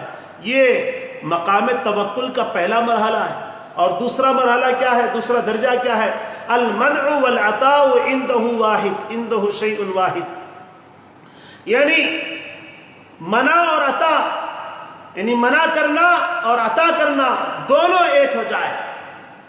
یعنی اس درجے میں بندے کے اندر یہ کیفیت ہو جاتی ہے کہ پہلے درجے میں کیا تھی؟ عطا ہو گئے تو شکریہ ادا کرتا تھا، شکر ادا کرتا تھا، اور جب چھن جاتا تو صبر کر لیتا تھا. اب یہاں کیا ہے؟ چھن جانے میں بھی فرق ہے. یعنی ملے نہ ملے ہر دو میں ایک ہی حالت ہے. ہر 2 صورتوں میں شکر کرتا ہے. ملا تب بھی شکر کرتا ہے، نہیں ملا تب بھی شکر کرتا ہے. یہ توکل کا دوسرا درجہ ہے بزرگوں. اور تیسرا درجہ کیا ہے؟ منع پر شکر کا محبوب ہو جانا. اللہ جب روک دیتا ہے ایسے پر شکر کرنے کو زیادہ پسند کرنا، زیادہ پسند کرنا. جب اللہ روک دیتا ہے نا اس وقت شکر کرنے پر زیادہ پسند کرنا. المنع مع الشکر احب الیہ. بندے کے لیے کسی نعمت کے چھن جانے پر شکر کرنے کو زیادہ پسند کرنا. جب کوئی نعمت چھن جاتی ہے بندہ سوچتا ہے کہ اس کے چھن جانے پر محبوب راضی ہے تو یہ تصور کر کے وہ جھوم جھوم اٹھتا ہے. اس کی نعمت کے چھن جانے پر اسے اور بھی خوشی آتی ہے کہ اللہ خوش ہے کہ میرے اس نعمت کو چھیننے سے اللہ تعالیٰ میری نعمت کو چھین رہا ہے، مجھ سے محروم کر رہا ہے، اور میں اس حالت میں خوش ہوں تو اللہ تعالیٰ بھی خوش ہوتا ہے. اور ایسی خوشی پر بندہ اور بھی خوش ہوتا ہے، جھوم اٹھتا ہے. اللہ تعالیٰ اپنے بندوں کی آزمائش کر رہا ہے. وہ کوئی نعمت عطا کر کے آزماتا ہے تو کبھی نعمت کو چھین کر کے آزماتا ہے. مختلف اولیاء کرام ہیں، ان کی شان، ان کے اپنے اپنے حالات ہیں کہ صبر کا یہ جو مقام ہے یہ حاصل ہونا معمولی بات نہیں ہے. ہم پہلا صبر اختیار نہیں کر سکتے تو اس سے اونچا صبر، پھر اس سے اونچا صبر اختیار کرنا یہ زاہدوں کا اور عاشقوں کا اس سے بھی اعلیٰ. اور امام حسین علی مقام کا صبر کا کیا عالم ہے دیکھیے آپ کربلا کے میدان میں. اور پھر توکل، اللہ کی ذات پہ بھروسہ کرنا. ایک وہ بھروسہ کہ ملے تو شکر ادا کرنا، نہیں ملے تو صبر کر لینا.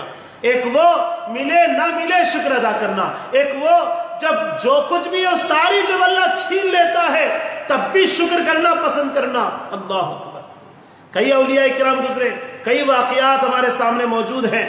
یہ متوکلین جو ہوتے ہیں، اللہ کی ذات پر توکل کرنے والے، معمول نہیں ہے. صابر متوکل ہونا، صابر اور متوکل ہونا.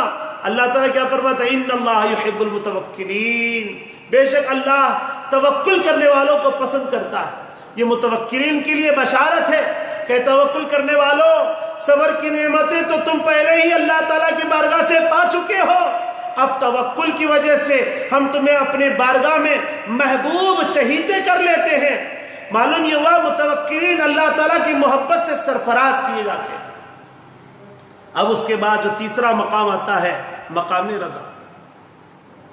دیکھیے مقام رضا کو سنیے، اور مقام رضا کو سن کر امام حسین علیہ السلام کی شہادت کو سنیں گے تب سمجھ میں آئے گا کہ شہادت کے پیچھے بڑا راز کیا ہے، حقیقت شہادت کیا ہے، اسرار شہادت کیا ہے. ایک طرف مصطفیٰ کی شہادت ہے، امام حسین کی شہادت، امام حسین کی شہادت، مصطفیٰ کی شہادت، یہ بتائی گئی حقیقت کو واضح طور پر. اب آئیے سمجھ لیجئے صبر کا جو مقام ہے، صبر کی جو منزل ہے، وہ مدارج، وہ درجے طے کرنا بڑا آسان نہیں ہے بزرگوں. حضرت غوث پاک رضی اللہ تعالیٰ عنہ اپنی تصنیف غنیۃ الطالبین میں حضرت شیخ ذوالنون مصری رحمۃ اللہ علیہ کے حوالے سے بیان فرماتے ہیں رضا کا جو مرحلہ ہے، رضا کا جو مقام ہے اس کے بھی 3 درجے. رضا کا مقام جو ہے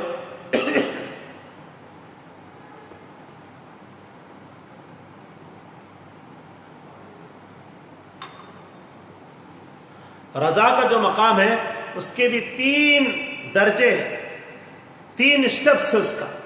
پہلا اسٹیپ کیا ہے؟ ترک الاختیار قبل القضاء. دوسرا اسٹیپ ہے سرور القلب بمر القضاء. تیسرا اسٹیپ ہے فقدان المرارۃ بعد القضاء. 3 اسٹیپس، 3 مرحلے. اب توکل کا پہلا مرحلہ کیا ہے دیکھیے، رضا کا پہلا مرحلہ کیا ہے دیکھیے آپ. پہلا درجہ یہ ہے ترک الاختیار قبل القضاء. جب قضاء کی چھری چلنے لگتی ہے، جب قضاء و قدر مقدر آ جاتی ہے، جب قضاء آ جاتی ہے نا، قضاء آ جانا مطلب جب وقت آ جاتی ہے، وقت آ جاتی ہے کہ طے ہے کہ یہ چیز اب یہاں سے جانا ہے، یہ چیز یہاں سے نکلنا ہے، موت آنا ہی ہے. جب وقت آ جاتی ہے اور بچنے کا اختیار بھی ہو، اور بچنے کا کچھ اختیار بھی ہو جائے، تو اختیار رکھتے ہوئے بھی خود کو قضا سے نہ بچایا جائے.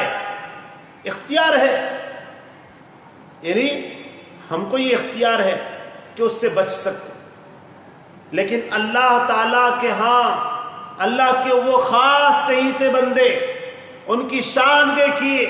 اللہ تعالیٰ جب ان سے نعمتوں کو چھین رہا ہے، اس وقت ان کے اندر اللہ یہ پاور بھی دے رکھا ہے.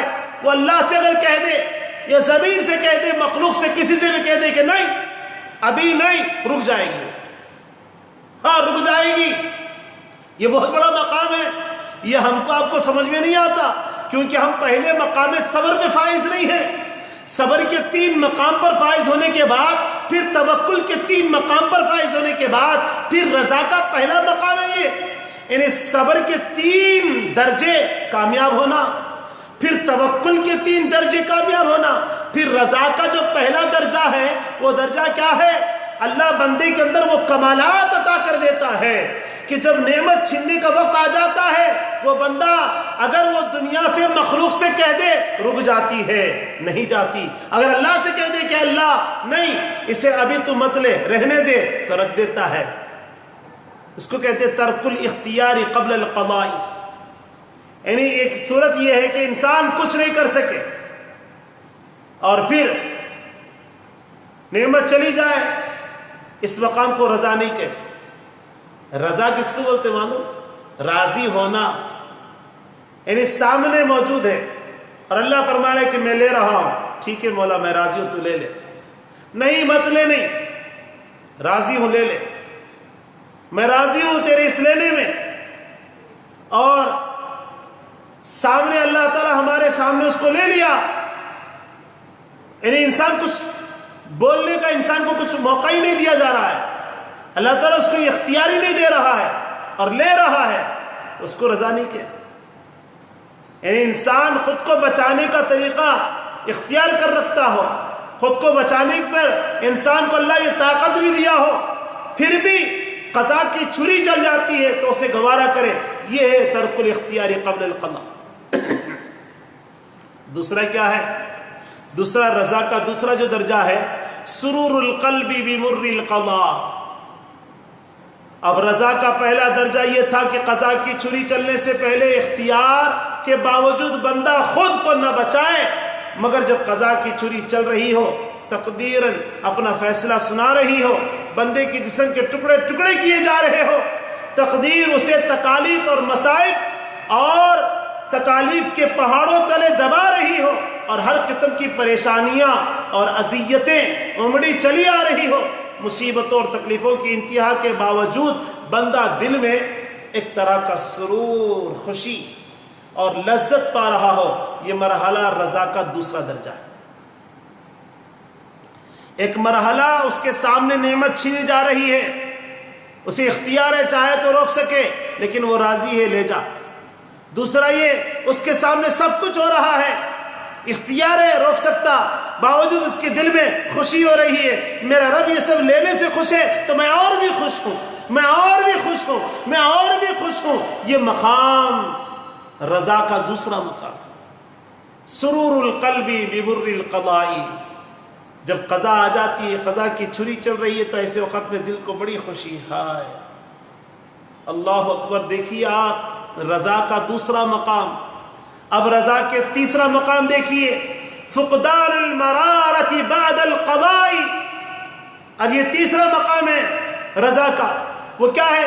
جب قضا کی چھری چل جاتی ہے اور سب کچھ لٹ جاتا ہے، انسان اپنے انجام کو پہنچ جاتے ہیں، سب ختم ہو گیا، میں اکیلا بچا ہوا ہوں، اب میں بھی ختم ہونے کو ہوں اور کچھ باقی نہ بچے، تو بعد میں کبھی بھول کر بھی اس کے زبان پہ شکایت نہیں آنا، یہ کیا ہو گیا، ایسا کیوں کا لفظ بھی نہ آئے، کبھی دل میں یہ خیال تک نہ آئے میرا انجام بظاہر کیسا ناگوار ہوا، اتنا خطرناک میرا انجام، میرے ساتھ یہ کیسا ظلم ہوا، اور کتنی تکلیفیں میرے ساتھ ہو رہی ہے، کتنی مصیبتوں کا پہاڑ مجھ پہ ٹوٹا جا رہا ہے، مجھے برداشت کرنا پڑے، یہ سب مجھے برداشت کرنا پڑے، یہ خیال تک بھی نہ آئے۔ فقدان المرارۃ بعد القضاء، یہ ساری تکلیف گزر جائے، ساری پریشانیاں آ جائے، یعنی ہم انتہا کو، انجام کو پہنچ جائے، ساری نعمتیں چلے جائے، لیکن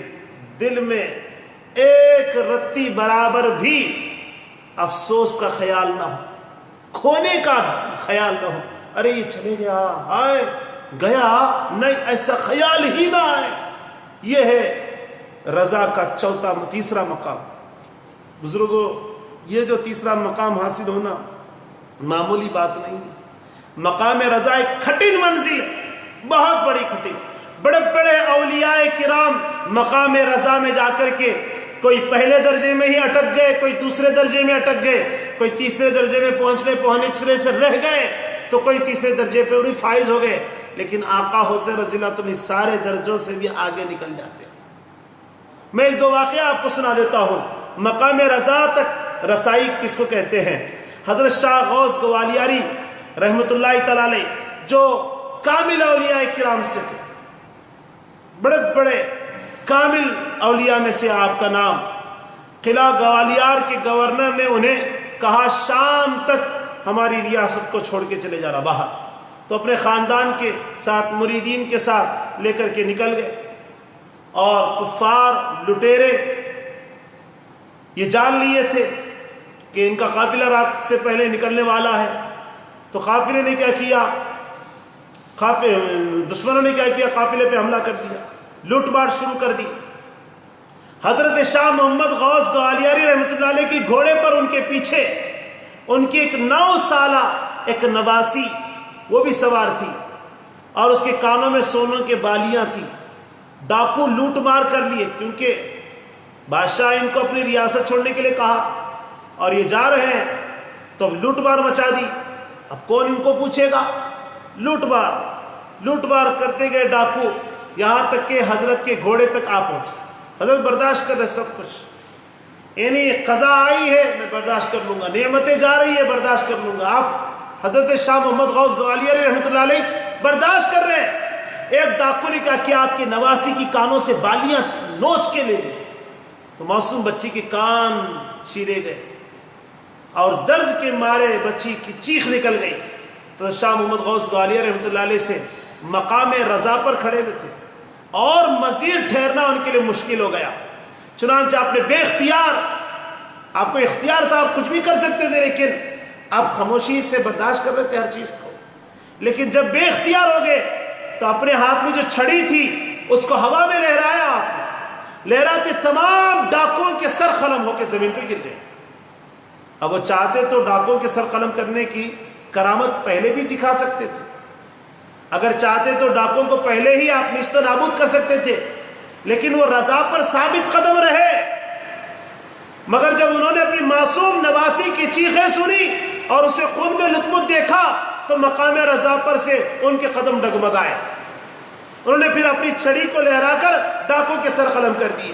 دیکھا آپ نے، یہ مقام رکھتے ہوئے بھی صبر کر کے آگے گزرنا تھا، لیکن آپ کا صبر کا پیمانہ وہاں پر لبریز ہو چکا۔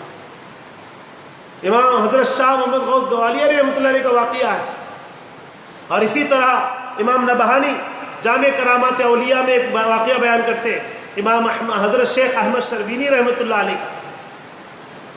یہ کون ہے؟ یہ بھی بہت بڑے بزرگ گزرے، ان کا ایک چھوٹا سا اکلوتا بچہ تھا، جب وہ معصوم بچہ فوت ہونے لگا تو آپ کی بیوی آپ کی خدمت میں آ کے رونے لگی، عرض کرنے لگی. ابھی حضرت احمد شربینی ایک چھوٹا سا بچہ، ایک چھوٹا سا اکلوتا بچہ، چھوٹے بچے جو ہوتے نا، ہاں وہ چھوٹے بچے، یہ چھوٹا بچہ جب انتقال کی گھڑی آ گئی، بیمار تھا، بیوی آ کے کہنے لگی کہ بہت رو رو کے کہنے لگی آپ کی تو اللہ سے لو لگی ہوئی ہے، مگر میرا اپنا اکلوتا بیٹا میری محبت کا مرکز و محور ہے، سب کچھ ہے، اگر میری گود اس سے خالی ہو گئی تو میرا جینا محال ہو جائے گا، آپ میرے بیٹے کی زندگی کے لیے اپنے مولا کے حضور دعا کریں. آپ نے فرمایا کہ میں اپنے مولا کی رضا پر راضی ہوں، اگر اللہ اپنے بیٹے کو لے جانا چاہتا ہے تو لے جائیں، میرے بیٹے کی جان لے کر اللہ خوش ہوتا تو میں بھی خوش ہو جاؤں گا. مقام رضا پر فائز تھے. حضرت شیخ احمد شربینی رحمۃ اللہ علیہ، آپ کی بیوی روتی رہی، خوب روتی رہی، منت و سماجت کرتی گئی، مگر آپ کا دل اللہ کی رضا پر ہی جما رہا. اسی دوران روح کا نکالنے والا، قبض کرنے والا ملک الموت فرشتہ عزرائیل یہ آئے بچے کی روح قبض کرنے کے لیے. جب روح قبض کرنے کے لیے ملک الموت نے ہاتھ بڑھایا، بچے پر حالت نزا طاری ہوئی، تو بچے کی یہ حالت شفقت باپ سے دیکھی نہیں، حضرت شیخ احمد شربینی سے دیکھی نہیں گئی. آپ کے قدم مقام رضا سے لڑکھڑا گئے. اسی وقت نگاہ اٹھا کر اوپر دیکھا اور آپ کے اندر وہ کمالات تھی کہ اللہ کی بارگاہ میں التجا کے انداز میں دیکھنے کی دیر تھی.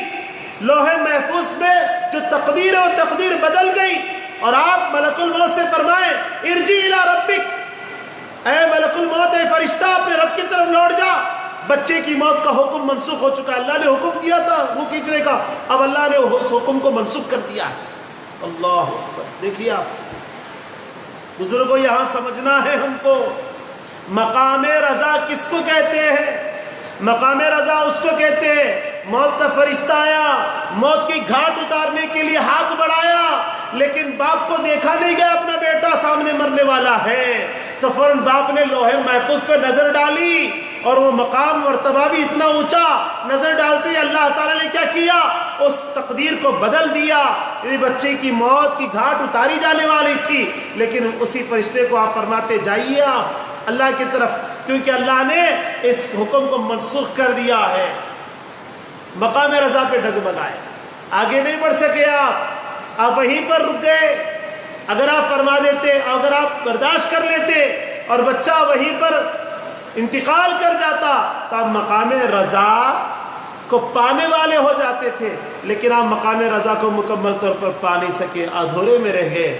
اور امام آقا حسین رضی اللہ تعالیٰ عنہ کے مقام رضا کو دیکھیے آپ. یہ میں صرف 2 واقعات آپ کے سامنے سنایا، صرف بہت سے واقعات موجود ہیں. امام حسین اور ان کا مقام رضا دیکھیے. حضور صلی اللہ علیہ وسلم کی امت کے ایک ولی جو حضور کی امت کے ولی ہے، اور ان کی روحانی تصرف، ان کی روحانی طاقت کا یہ عالم ہے، اگر وہ نگاہ اٹھائے تو اللہ تعالیٰ ان کی خاطر تقدیر کو بدل دیتا ہے، موت کو زندگی سے بدل دیتا ہے. امام حسین رضی اللہ عنہ کی شان کیا ہے؟ اگر لاکھوں کروڑوں اللہ کے ولی جمع ہو جائیں تو ان کی گرد کو بھی نہیں پا سکتے. امام حسین اگر نگاہ اٹھاتے تو خدا جانے کیا سے کیا ہو جاتا. اگر آپ چاہتے تو قافلہ حسین بچ جاتا، امام حسین کا قافلہ بچ جاتا، یزیدی لشکر تباہ ہو جاتا، کوفہ بصرہ میں آپ کا اقتدار ہو جاتا، مگر یہ سب مقام رضا کے خلاف. آپ ذرا سمجھنا اس بات کو. کیا ہوا؟ امام حسین ایک دم بے بس تھے جی، بے سہارا تھے. نہیں، آپ بے بس نہیں تھے، بے سہارا نہیں تھے. ظاہری طور پر آپ کے پاس اتنی ہتھیاریں نہیں تھی، اتنی بڑی فوج نہیں تھی. ظاہری طور پر کچھ نہیں ہے، باطنی طور پر سب کچھ ہے. میرے مصطفیٰ نے اپنا زبان مقدس کو آپ کے منہ میں ڈال کر کے فرمایا کہ میرے شہزادے سے چوس لے. جی وہ آقا حسین کیا شان ہے ان کی، اندرونی طور پر، ظاہری طور پر، ہر اعتبار سے طاقت روحانی رکھتے ہیں. مقام صبر سے گزر کر، مقام توکل سے گزر کر، مقام رضا سے بھی گزر کر سب سے اعلیٰ مقام پر فائز ہیں. باوجود اس کے امت مصطفیٰ صلی اللہ علیہ وسلم نے بڑے بڑے اولیاء کے قدم رضا کے کھٹن منزلوں پر ڈگمگائے، مگر نواسے رسول جگر گوشے بطول امام حسین رضی اللہ عنہ کے قدم مقام رضا کی منزل پر نہیں ڈگمگاتے۔ میدان کربلا میں آفتاب کی تمازت سے تپتے ہوئے ریگزار زمین پر شہادت کی کھٹن منزلوں پر آپ کامیاب اور کامران دکھائی دیتے ہیں۔ آپ مرحلے رضا کے تینوں مدارج پر کامیاب ہیں۔ مرحلے رضا کا پہلا درجہ کیا تھا؟ علم ہو، یہ جانتے ہو، پھر بھی قضا کو قبول کر رہے ہیں، یہ جانتے ہیں کہ یہ سب کچھ ہونے والا ہے، پھر بھی قبول کرنا، اور اختیار رکھتے ہوئے خود کو نہ بچانا۔ اور احادیث طیبہ میں موجود ہے کہ ثابت ہے کہ امام حسین رضی اللہ عنہ بے خبری کی حالت میں شہید نہیں کر دیے گئے۔ ہاں، یہ بھی سن لیجیے آپ، حضرت امام حسین رضی اللہ عنہ اپنے بچپن سے جانتے تھے میری شہادت میدان کربلا میں لکھی جا چکی ہے۔ جب کربلا کے میدان پر خیمہ گاڑا گیا تو فرمایا یہی وہ مقام ہے جہاں حسین کو شہید ہونا ہے۔ اللہ اکبر، کیسا استقامت ہے ان کا۔ کون ہے یہ؟ آقا کے نواسے، آقا کے شہزادے ہیں بزرگوں، ان جیسا کوئی دوسرا ہے ہی نہیں کائنات میں، حسین جیسا دوسرا ہے ہی نہیں کائنات میں۔ جنت کے جوانوں کے سردار ہیں آقا حسن آقا حسین۔ حضور پاک صلی اللہ علیہ وسلم کی عائشہ فرمایا جنت کا ایک حصہ، کونا چابک کے برابر بھی ایک حصہ اگر مل جائے، وہ ساری دنیا سے ہٹ کر جو کچھ بھی ہے دنیا وہ ما فیہا سے بہتر ہے فرمایا۔ ویسی جنت کے نوجوانوں کے سردار آقا حسین، آقا حسن رضی اللہ عنہ۔ دیکھیے امام حسین بچپن سے جانتے تھے شہادت کو، میری شہادت ہونے والی ہے۔ وہ شہادت کے وقت کو جانتے تھے، شہادت کے مقام کو جانتے تھے، شہادت کے حالات کو جانتے تھے۔ اگر وہ چاہتے تو یزید کے ہاتھ پر بیعت کر کے اپنی قضا سے چھٹکارا پا لیتے تھے، اگر چاہتے تو اللہ تعالیٰ کی بارگاہ میں التجا کر کے اس قضا سے فرار کا راستہ اختیار کرتے تھے، لیکن آپ نے ایسا نہیں کیا۔ کیا آپ عاشقوں میں سے تھے؟ صرف زاہدوں، صابروں، متوکلین سے نہیں، بلکہ عاشقوں میں سے تھے۔ آپ کی زندگی کے کئی سال تو اللہ تعالیٰ کے وصال کے انتظار میں نکل گئی۔ آپ نے تو بچپن سے اپنے نانا جان سے سن رکھا تھا کہ کربلا کے میدان میں رب ذوالجلال کا بے حجاب نظارہ کرایا جائے گا۔ کتنا بڑا صبر تھا کہ آپ نے 50 سال کی زندگی میں ہجر و فراق کی کھٹن منزلوں میں آپ نے گزار دی اپنی 50 سال کی عمر۔ آپ مقام رضا کے پہلے مرحلے پر یوں پورے اترے کہ سب کچھ جانتے ہوئے بھی یزید کی بیعت کرنے سے انکار کر دیا۔ کیوں؟ یزید فاسق معلن ہے، فاجر ہے، اور وہ شریعت کی دھجیاں اڑا رہا ہے، کھلم کھلا شراب نوشی کرتا ہے، سگی دو بہنوں کو ایک ساتھ نکاح میں رکھتا ہے۔ اتنا خطرناک یزید پلید جانتے ہیں، آپ بیعت کے لیے تیاری نہیں۔ آپ فرماتے میں بیعت ہی نہیں کروں گا۔ آپ مقام رضا کے پہلے مرحلے میں پورے طور پر اتر جاتے ہیں، باوجود اس کے سب کچھ جانتے ہوئے بھی یزید کی بیعت سے انکار کر رہے ہیں۔ یزید کی اتباع کا پیغام جب ملا کہ یزید کی اتباع کر لو، یزید کی بیعت کر لو، آپ نے قبول نہیں کیا۔ آپ کے قدم میدان کربلا کو بڑھتے چلے گئے۔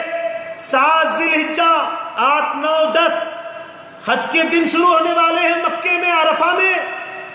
اب یہاں ایک بہت ہی پوائنٹ کی بات میں کہہ رہا ہوں۔ لوگ یہ کہتے ہیں نعوذ باللہ معاذ اللہ ثم استغفر اللہ کہ امام حسین سیاست کے لیے جنگ لڑے۔ نعوذ باللہ، ہرگز نہیں، شریعت کے لیے، شریعت کو بچانے کے لیے۔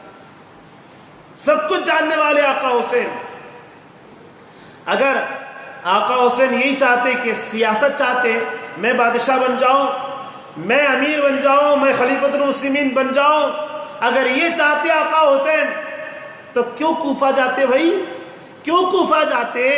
کوفہ والوں نے خطیں بھیجی، آپ کیوں ان کے خطوط پر امام مسلم کو بھیج کر کے پھر آپ خود بھی کیوں جاتے ہیں؟ کیوں جاتے بھائی؟ کیا ضرورت ہے وہاں جا کر اپنے آپ کو امیر اور بادشاہ بتانے کی؟ آپ مکے میں ہی رک جاتے، کیونکہ کوفہ میں تو صرف کوفہ والے تھے، صرف کوفہ والے تھے، یا مکے میں حج کے دن شروع ہونے والے ہیں۔ آپ 7 ذی الحجہ کو، یعنی 8، 9، 10، 11، 12، 13 یہ سب حج کے جو ایام تشریق اور حج کے عید کے بعد کے دن، یہ تو مقام کعبہ میں، خانہ کعبہ کے پاس مکے میں عرفہ میں سارے دنیا کے حجاج کرام تشریف لائیں گے۔ مقام عرفات پہ خطبہ ہوگا، عرفات کے میدان میں آقا حسین یہیں رک جاتے اور کہہ دیتے یزید سفاک ہے، ظالم ہے، جابر ہے، اس کے ہاتھ پر بیعت مت کرو، آؤ تم سب میرے ہاتھ پر بیعت کر لو۔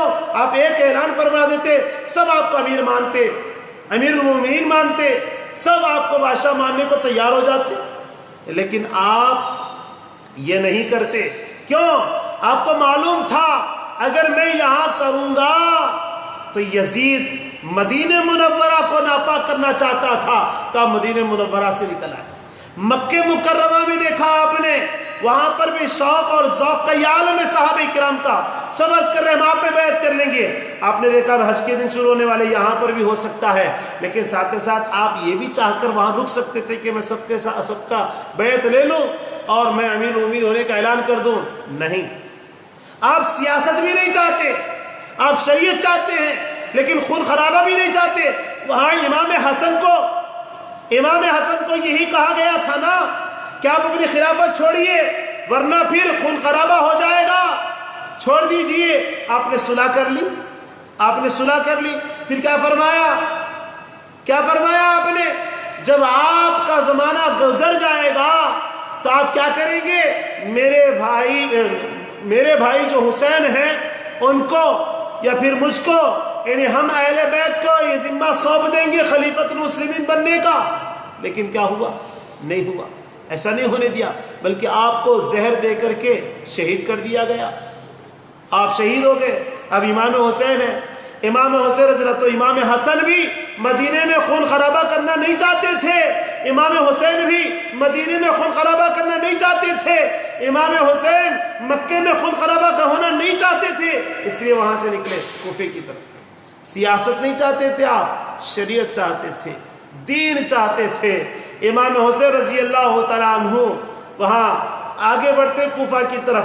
اب یہ قدم آپ کے آگے جاتے، آپ جامع شہادت کا انتظار فرما رہے تھے، ایک طرف شریعت کو قائم کرنا تھا، یزیدیت کو کچل کر ختم کرنا تھا، اور مقام شہادت کو پانا تھا۔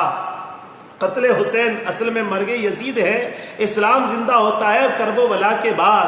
یہ جو بے چینی، یہ جو آزمائشیں، یہ جو مصیبتوں کی گھڑیاں آئیں، بتائیے آپ، ہم جب ایک جگہ سے دوسری جگہ سفر کو نکلتے ہیں کس وجہ سے نکلتے ہیں؟ کبھی کاروبار کے لیے، گھر بدلنے کے لیے، کچھ کام سے، تو ساتھ میں ہم اپنے سفر کے سامان توشہ بھی رکھ لیتے ہیں، کھانے پینے کے اخراجات بھی رکھ لیتے ہیں، اس کے بعد نکلتے ہیں۔ آقا حسین کے ساتھ کون ہے؟ آقا حسین کے پاس کیا ہے؟ صرف 72 نفوس قدسیہ ہے، ان کے پاس کھانے پینے کی اتنے سامان نہیں ہے۔ وہ نکلے تھے مدینہ منورہ سے، پہنچے خانہ کعبہ میں، پھر 7 ذی الحجہ کو وہاں سے نکلتے ہیں، محرم کی ابتدائی ایام کربلا کو پہنچتے ہیں۔ بتائیے آپ اتنا سارا دن، سارا مہینہ آپ صرف سفر میں گزارتے ہیں جی، اتنی تکلیف برداشت کر رہے ہیں آپ، یہ ساری مصیبتوں کو آپ مول لے رہے ہیں، یہ کیا ہے؟ آپ جانتے ہیں اس کے پیچھے حقیقت کیا ہے، حکمت کیا ہے؟ ایک طرف مجھے شہادت ملے اور مصطفیٰ میرے آقا صلی اللہ علیہ وسلم کی نعمت شہادت سے مجھے شہادت ملنی ہے، اور یہ شہادت ساری کائنات کو بٹنی ہے، یہ بھی بتانا مقصود تھا، شہادت کے اسرار کو، راز کو دکھانا بھی مقصود تھا۔ دوسری طرف حضور پاک صلی اللہ علیہ وسلم کے، اپنے بابا جان کے، اپنے اماں جان کے سارے وعدے پورا کرنا تھا، اور ساری باتیں آپ کو معلوم تھی، اور پھر آپ عاشقوں کے امام ہیں، امام العاشقین ہیں، پھر آپ کیا کرتے؟ جامع شہادت نوش فرمانے کے تیار ہو جاتے۔ اب وہ رضا کا جو مرحلہ ہے، رضا کا دوسرا جو درجہ ہے، سرور القلب بمر القضاء، یعنی تقدیر کی چھریاں چل رہی ہو، بندے کو کڑواہٹ کا احساس نہ ہو، بلکہ وہ لذت اور میٹھا پن محسوس کرے۔ مقام رضا کے اس دوسرے درجے پر آقا حسین یوں پورے اترتے نظر آتے ہیں، ایک لمحے کے لیے بھی ان کی زبان سے شکوہ سنائی نہیں دیتا۔ وہ زبان سے دشمنوں کے آگے درخواست کرتے دکھائی نہیں دیتے. فرشتے چاہتے تو مکے سے زمزم کا پانی لے آتے. امام حسین گر چاہتے صرف ٹھوکر لگاتے. ادھر اللہ تعالیٰ نے حضرت اسماعیل کے بدلے میں جنت کا دمبا بھیج کر کے ذبح ہوا فدیناہ بذبح عظیم کہا. یا خود امام حسین ذبح ہو رہے ہیں. دیکھیے آپ، یہ معمولی بات نہیں ہے.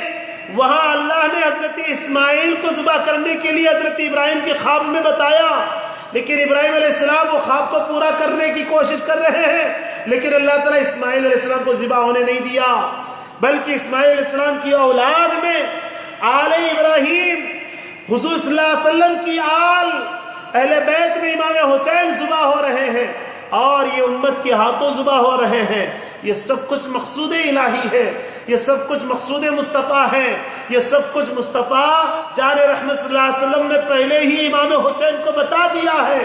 آقا حسین جانتے ہیں، آپ دیکھ رہے ہیں ساری اذیتیں مصیبتوں کا پہاڑ ٹوٹا جا رہا ہے، اس کے باوجود بھی آپ کی زبان میں کسی قسم کی کوئی شکوہ کوئی شکایت سنائی نہیں دیتی. اس زبان سے دشمنوں کے آگے درخواست کرتے بھی نہیں دکھائی دیتے.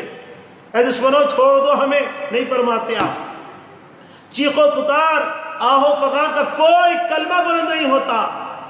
خانواد اہل بیت کے خیموں سے ماتم کی آواز بھی نہیں آتی، ماتم بھی نہیں کرتے ہی ہے. یہ اور لوگ ہیں جو ماتم کرتے ہیں ان کی یاد میں. ارے کیسے ماتم، کیا دکھا کے رونا، دکھا کے ماتم کرنا، یہ ہم اہل سنت والجماعت کی پہچان ہی نہیں ہے. ہم اہل سنت والجماعت کی پہچان ہی نہیں ہے. تو یہاں وہ خانواد اہل بیت، ان کے ہاں سے نہ ماتم کی آواز آتی ہے، بلکہ خانواد نبوت کا ہر فرد صبر کا دامن ایسا مضبوطی سے تھاما ہے کہ صبر کا جام پی رہے ہیں، توکل کا پانی پی رہے ہیں، رضا کی خوراک کھا رہے ہیں. اور وہ سب کے سب یہ کھا کے جوان تھے. یہ کیسے ماتم کا نہ ہو سکتے تھے؟ یہ تو خوشی سے شہادت قبول کر رہے تھے. بچے، جوان اور سبھی تو شہادت پر خوش. ان کی کامیابی امتحان میں سرخرو ہونے کا وقت تھا. چنانچہ قضا کی چھری چلتی رہی.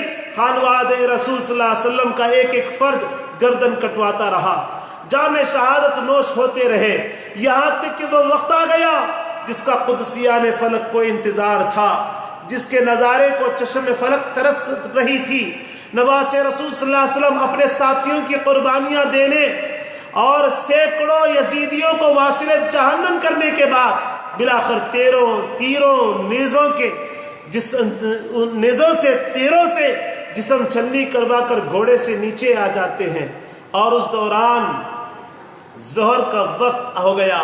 اس گھڑی کے حضرت امام حسین رضی اللہ عنہ منتظر تھے. انہوں نے تلوار زمین پر رکھ دی، اپنے خون آلود ہاتھ ریگزار کربلا پر مار کر گرم ریت کے ساتھ تیمم فرمایا. تیمم کے ساتھ اللہ اکبر کہہ کر نماز شروع کی. قیام اور رکوع تک کوئی بدبخت اس شیر کے سامنے شیر ہونے کا دعویٰ کر نہیں سکتا، کیونکہ شیر بھی یہ شیر کے سامنے آتا ہے تو گیدڑ بن جاتا ہے. یہ شیر خدا کا شہزادہ ہے. وہ حسین ابن علی رضی اللہ عنہما کے قریب نہیں آ سکا. ادھر امام حسین اللہ کے حضور سجدہ ریز ہوئے، ادھر قاتل کی تلوار گردن پر امام حسین رضی اللہ پر لگی، اور ملک الموت نے خدا تعالیٰ کی طرف سے مژدہ جافزہ سنایا، یا ایتھا النفس المطمئنۃ ارجعی الی ربک راضیۃ مرضیہ فادخلی فی عبادی وادخلی جنتی. یہ کیا ہے؟ یہ آقا حسین رضی اللہ تعالیٰ آپ کے اس مقام رضا کا وہ مرتبہ ہے جو اللہ تعالیٰ نے آپ کو عطا فرمایا ہے. یعنی آخر میں امام علی مقام نے جان آفری کے سپرد کر دی. اب جانے لگے. جب آپ جا رہے ہیں سب کو ودا کہا، الوداع میں جا رہا ہوں. علی اصغر گئے، علی اکبر گئے، حضرت عباس گئے، علمبردار سب جا رہے ہیں. سب کے لاشیں لا کے آپ خیمے میں رکھ رہے ہیں. یہاں پر ایک واقعہ میں عرض کر دوں. جب علی اکبر جوان بیٹا شہید ہونے سے پہلے میدان میں اترتے ہیں، کئیوں کو آپ ایک ہی وار میں کاٹ کاٹ کے ٹکڑے کر دیتے ہیں۔ جب حضرت علی اکبر رضی اللہ تعالیٰ عنہ پر وار ہوتا ہے، آپ شہید ہو جاتے ہیں۔ ان کے لاشیں مبارکہ کو ان کے جنازے مبارکہ کو امام حسین رضی اللہ تعالیٰ عنہ لینے کے لیے آپ جب میدان میں جاتے ہیں خیمے سے نکل کے حضرت علی اکبر کے جسم اقدس کو لینے کے لیے، جب لے کے واپس آتے تو خیمے والے دیکھ کے بولتے یہ کون ہے، کیا ہوا؟ جب گئے تھے تو امام حسین تھے، واپس آئے تو کون ہے یہ؟ کیونکہ امام حسین رضی اللہ تعالیٰ عنہ کے ریش مبارک، داڑھی مبارک اور سر کے بال مکمل کالے تھے۔ جب حضرت علی اکبر کو لے کر آ رہے ہیں شہید ہونے کے بعد، ان کی شہادت کے بعد، ان کے جسم مبارکہ کو جب لے کر تشریف لا رہے تھے آپ خیمے میں پلٹ کر کے، تو سارے سر کے بال اور داڑھی کے بال سفید ہو چکے تھے۔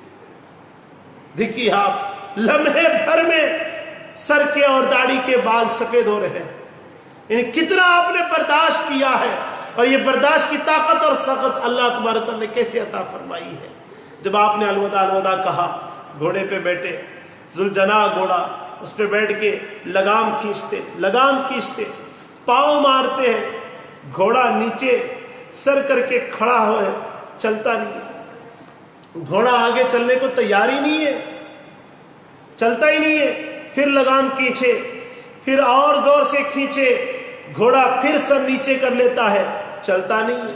پھر تیسری بار ایڑی ماری، گھوڑے نے پھر سر نیچے کیا، حضرت امام علی مقام علیہ السلام رضی اللہ عنہ نیچے اتر آئے، جھک کر کے دیکھے تو شہزادی سکینہ گھوڑے کی ٹانگوں سے لپٹ کر کھڑی ہے۔ ذوالجناح گھوڑے سے مخاطب ہو کے سکینہ کہتی ہے، اے گھوڑے بابا کو نہ لے جا، ادھر سے جو گیا ہے پلٹ کے نہیں آیا، جو بھی گیا وہ پلٹ کے نہیں آیا، ہمارے بابا کو تو مت لے جا، بابا کو لے گیا تو رات میں کہاں سوں گی جی۔ تو حضرت امام حسین رضی اللہ عنہ نے دلاسا دیا، پیار کیا ان سے، اور سیدہ زینب رضی اللہ تعالیٰ عنہ کے سپرد کیا۔ شہزادی سکینہ کو رخصت ہو کے اللہ تبارک و تعالیٰ نے امام حسین رضی اللہ عنہ کو صبر و استقامت عطا فرمایا کہ آپ صبر کرتے ہوئے اپنی بیٹی سکینہ کو بی بی زینب کے حوالے کرتے ہیں، اور پھر وہ رخصت ہو گئے۔ کیسے رخصت ہو رہے؟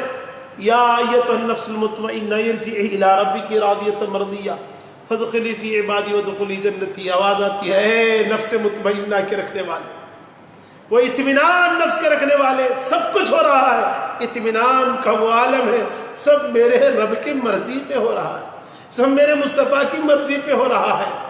دین کو بچانا ہے، دین کی خاطر، دین کی حفاظت ہے، شریعت مصطفیٰ کو بچانا ہے، خود کو نہیں بچانا چاہتے، اپنی اولاد کو بچانا نہیں چاہتے، اپنے گھر بار کو بچانا نہیں چاہتے، بلکہ دین کو بچانا چاہتے ہیں۔ خانوادہ لٹ گیا، خیمے جل گئے، رات کا اندھیرا چھا گیا، آگ لگی ہے، اندھیرا چھایا ہوا ہے۔ سیدہ زینب خیمے میں ہر طرف دوڑ کر دیکھتی ہے، شہزادہ سکینہ نظر نہیں آتی،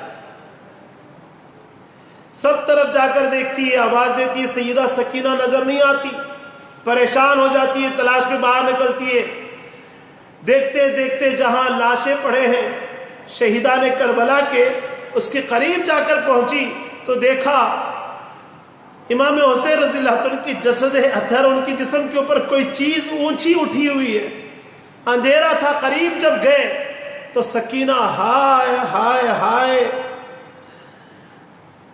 یہ کہتے ہوئے حضرت امام حسین رضی اللہ عنہ کی جسم اقدس پر سکینہ لیٹی ہوئی ہے، عرض کرتی ہے، بابا ابھی ابھی پیاسی ہوں، ابھی ابھی پیاسی ہوں۔ یہ سب کچھ لٹا ہوا پٹا ہوا قافلہ دمشق پہنچ گیا۔ اللہ ایسی حالت میں، اور سر مبارک کو وہ تخت یزید کے کیا کہتے ہیں یزید کے دربار پہ رکھ دیا گیا۔ بدبخت یزید کا دربار لگا تو پوچھتا ہے کدھر ہے حسین کی بیویاں اور بیٹیاں؟ تو ایک بوڑھی سی خاتون اٹھی اور اس کی کمر جھکی ہوئی ہے، ضعیفہ نحیفہ بوڑھی ہے، لکڑی کا سہارا لے کر کھڑی ہوئی. اس نے کہا بدبخت زبان سنبھال کر بات کر، یہ جنت کے وارثین ہے، یہ وارثان جنت ہے، یہ ارض و سما کے وارثین ہے، تاجدار کائنات کی شہزادیاں ہیں، زہرا بطول فاطمہ الزہرا کی بیٹیاں ہیں، ادب سے بات کر اے بدبخت، ادب سے بات کر. تو اس وقت یزید بدبخت پلٹ کے پوچھتا ہے اپنے درباریوں سے یہ کون ہے، آواز آتی ہے. تو آپ فرماتی میرا نام فضا ہے، میں نے ان کو گود میں کھلایا تھا. یزید نے حکم دیا کہ اس کا سر قلم کر دیا جائے. سپاہی اٹھا تلوار لے کر فضا کا بھی سر قلم کر دیا گیا. یہ کون فضا ہے معلوم؟ جب کربلا کے میدان میں امام حسین شہید ہو گئے اور پھر لٹا پٹا قافلہ دمشق کو دربار یزید پہ لے جایا جا رہا تھا، تو ان کے ہاتھوں میں زنجیریں ہیں، ان کے پیروں پہ زنجیریں ہیں، اور اس حالت میں شکل و صورت میں لے جایا جا رہا ہے کہ ہر کوئی یہ سمجھ رہا ہے کہ یہ سب بادشاہ کے خلاف باغی ہیں اور یہ سب قیدی ہیں، سب یہی حساب سے دیکھ رہے ہیں. لیکن ان کے چہروں پہ جو نورانیت تو دیکھ کے سب پریشان، اتنے نورانیت کے رکھنے والے ایسے کیسے باغی، ایسے کیسے قیدی. جب فضا کے گھر کے سامنے سے لشکر گزر رہا تھا، فضا فوراً اس لشکر کو دیکھ کے دوڑتے ہوئے آئی اور اس لشکر کو پانی پلایا، کھانا کھلایا. تو بی بی زینب پلٹ کر پوچھتی ہے یہ بتاؤ کہ ان لوگوں نے ہمارے متعلق یہ کہا کہ ہم باغی ہیں اور قیدی ہیں، اور تم اتنا بہترین سلوک کرتے ہو، یہاں کوئی ہمارے ساتھ اتنا اچھا سلوک نہیں کرتا اور تم اتنی بہترین سلوک کرتی ہو. تو آپ فرماتی ہے کیونکہ بی بی زینب کو نہیں معلوم تھا یہ فضا کون ہے، یہ خاتون کون ہے. آپ فضا فرماتی ہے رضی اللہ عنہا، صحابی رسول ہے، صحابیہ ہے. آپ فرماتی ہے دیکھو بیٹی، تم کو معلوم ہے کہ میں سیدہ کائنات فاطمہ الزہرا رضی اللہ تعالیٰ عنہ کے گھر کی باندھی تھی، اور انہوں نے مجھے وصیت فرمائی تھی کہ جب بھی کسی قیدی کو دیکھو تو انہیں پانی پلانا، انہیں کھانا کھلانا. اور یہ وہی فضا ہے جو ہم پچھلے نشستوں میں بیان میں یہ بات ذکر کیے تھے. آقا حسن آقا حسین جب بیمار ہو گئے تھے چھوٹی بچپن کی عمر میں، تو ان کی بیماری سے شفا یابی کے لیے اللہ کے حضور نے فرمایا، لوگوں نے حضرت مولا علی کو مشورہ دیا تھا کہ تم روزوں کی نیت کر لو، یہ شفا یاب ہو جائیں گے. تو حضرت علی، حضرت فاطمہ اور حضرت فضا نے بھی روزہ رکھا تھا 3 دن تک مسلسل. افطار کے لیے کچھ نہیں تھے تو حضرت علی نے قرضہ لے کر کے جو لے آئے تھے، لیکن وہ جو کی روٹیاں بنائی گئی کھانے کے لیے افطار کے لیے. لیکن پہلے دن ایک قیدی آتا ہے، کہتا ہے کہ میں قیدی ہوں، جو افطار کے لیے رکھا ہوا تھا دے دیا گیا. دوسرے دن ایسے ہی افطار کا وقت آیا تو ایک یتیم آ کے کہتا ہے میں یتیم ہوں، مجھے دے دو. تیسرے دن آیا میں غلام ہوں، دے دو. اس طریقے سے 3 دن دیتے گئے. اب اس کو قرآن نے بھی ذکر کیا، یطعمون الطعام علی حبہ، جی یتیما مسکینا اسیرا، یہ جو قرآن مجید کی آیت ہے، مسکین ہے، یتیم ہے، اسیر ہے، تینوں کو دیا انہوں نے. اور پھر یہ تینوں بھوکے رہے. حالت یہ رہی تھی، مصطفیٰ کے پاس جب پہنچے تو مصطفیٰ نے حضرت علی کو دیکھا کہ حالت ایک دم کمزور ہے. فوراً دوڑتے ہوئے اپنی بیٹی شہزادی گھر جاتے، سید کائنات کی بھی حالت ایک دم کمزور ہے. معلوم پڑا کہ یہ بڑے بھوکے تھے، 3 دن سے روزے کی حالت میں تھے. اس میں فضا بھی تھی، یہی وہ فضا ہے. فرماتی ہے کہ سید کائنات نے مجھ سے فرمایا تھا قیدی کو دینا، تو میں کھلا رہی ہوں، پلا رہی ہوں.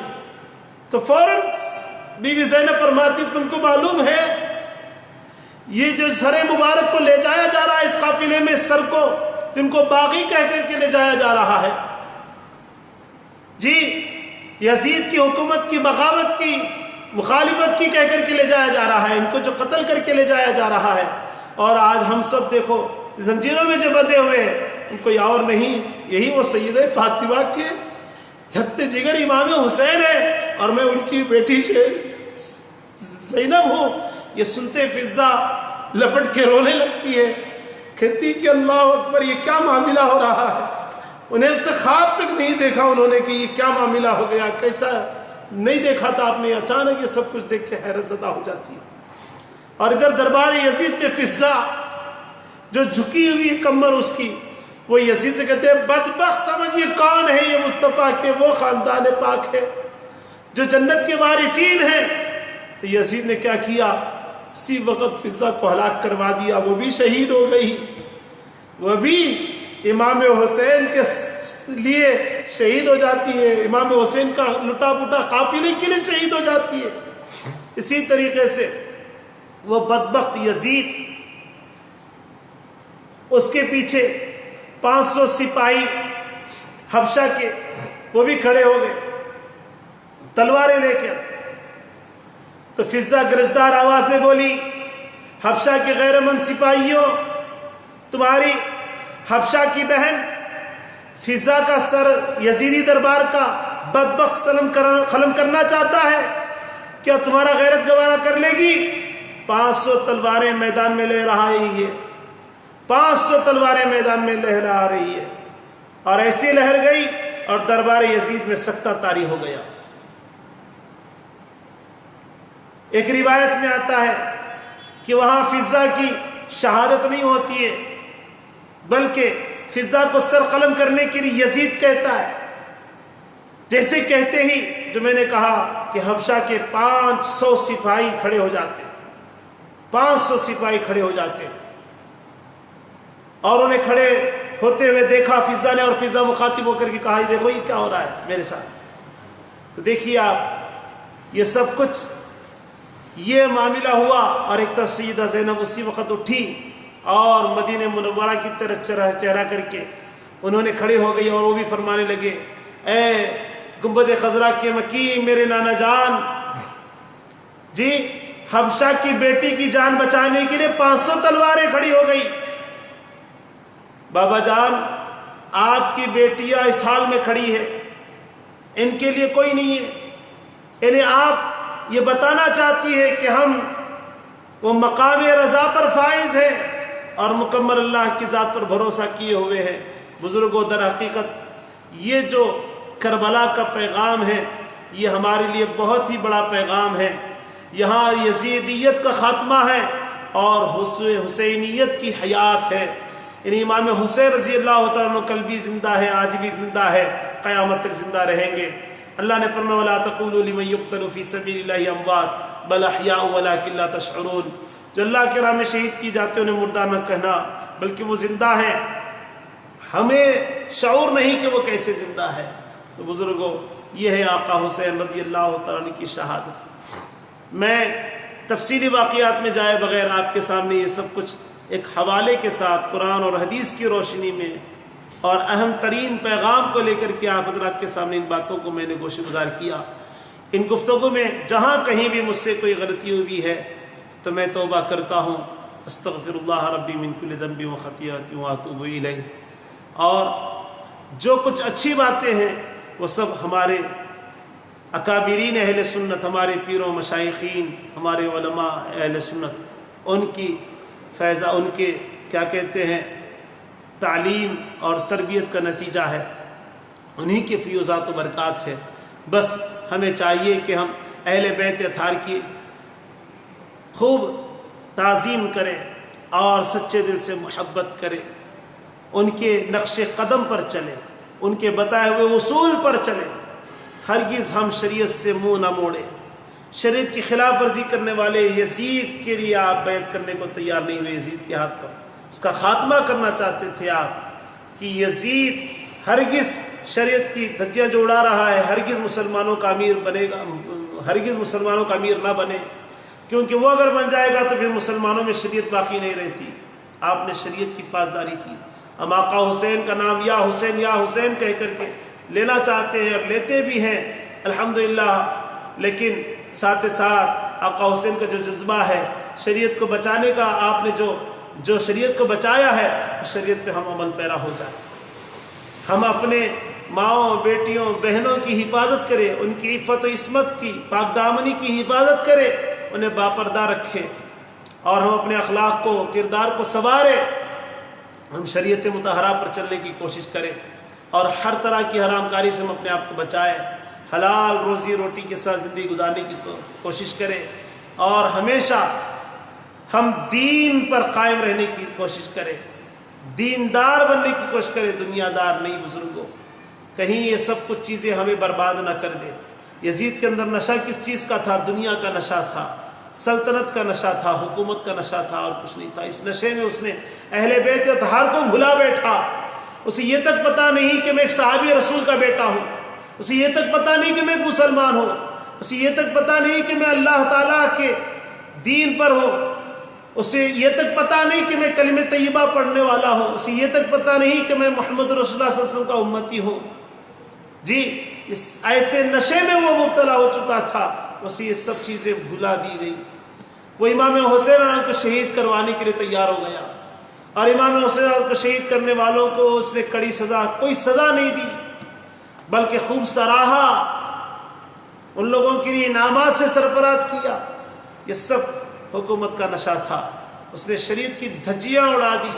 تو بزرگوں، کہیں ہمارے اندر بھی نفس کا نشہ نہ آ جائے، دنیا کی محبت کا نشہ نہ آ جائے، کہیں ہمارے اندر بھی یہ برائی کا نشہ نہ آ جائے جس کی وجہ سے ہم دین کو بھلا بیٹھے۔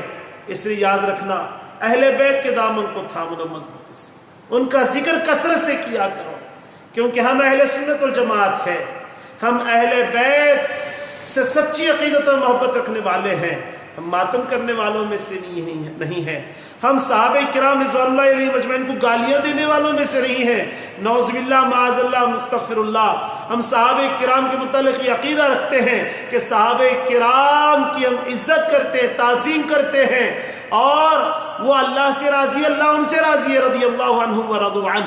پھر کیسے ہم صحابہ کے گستاخ ہو سکتے ہیں؟ ہرگز نہیں۔ ہم ان کے نقش قدم پر چلتے ہیں۔ خود صحابہ نے اہل بیت اطہار کے نقش قدم پر چلنے کی ہمیں تعلیم دی ہے، تربیت دی ہے۔ خود صحابہ کرام نے اہل بیت سے بے پناہ محبت کی ہے۔ اس لیے بزرگوں، صحابہ کرام کا دور ختم ہوا، لیکن ان کا نقشہ، جو ان کا طور طریق ہے، آج بھی ہمارے سامنے موجود ہے۔ لیکن اہل بیت، ان کا خاندان آج بھی باقی ہے۔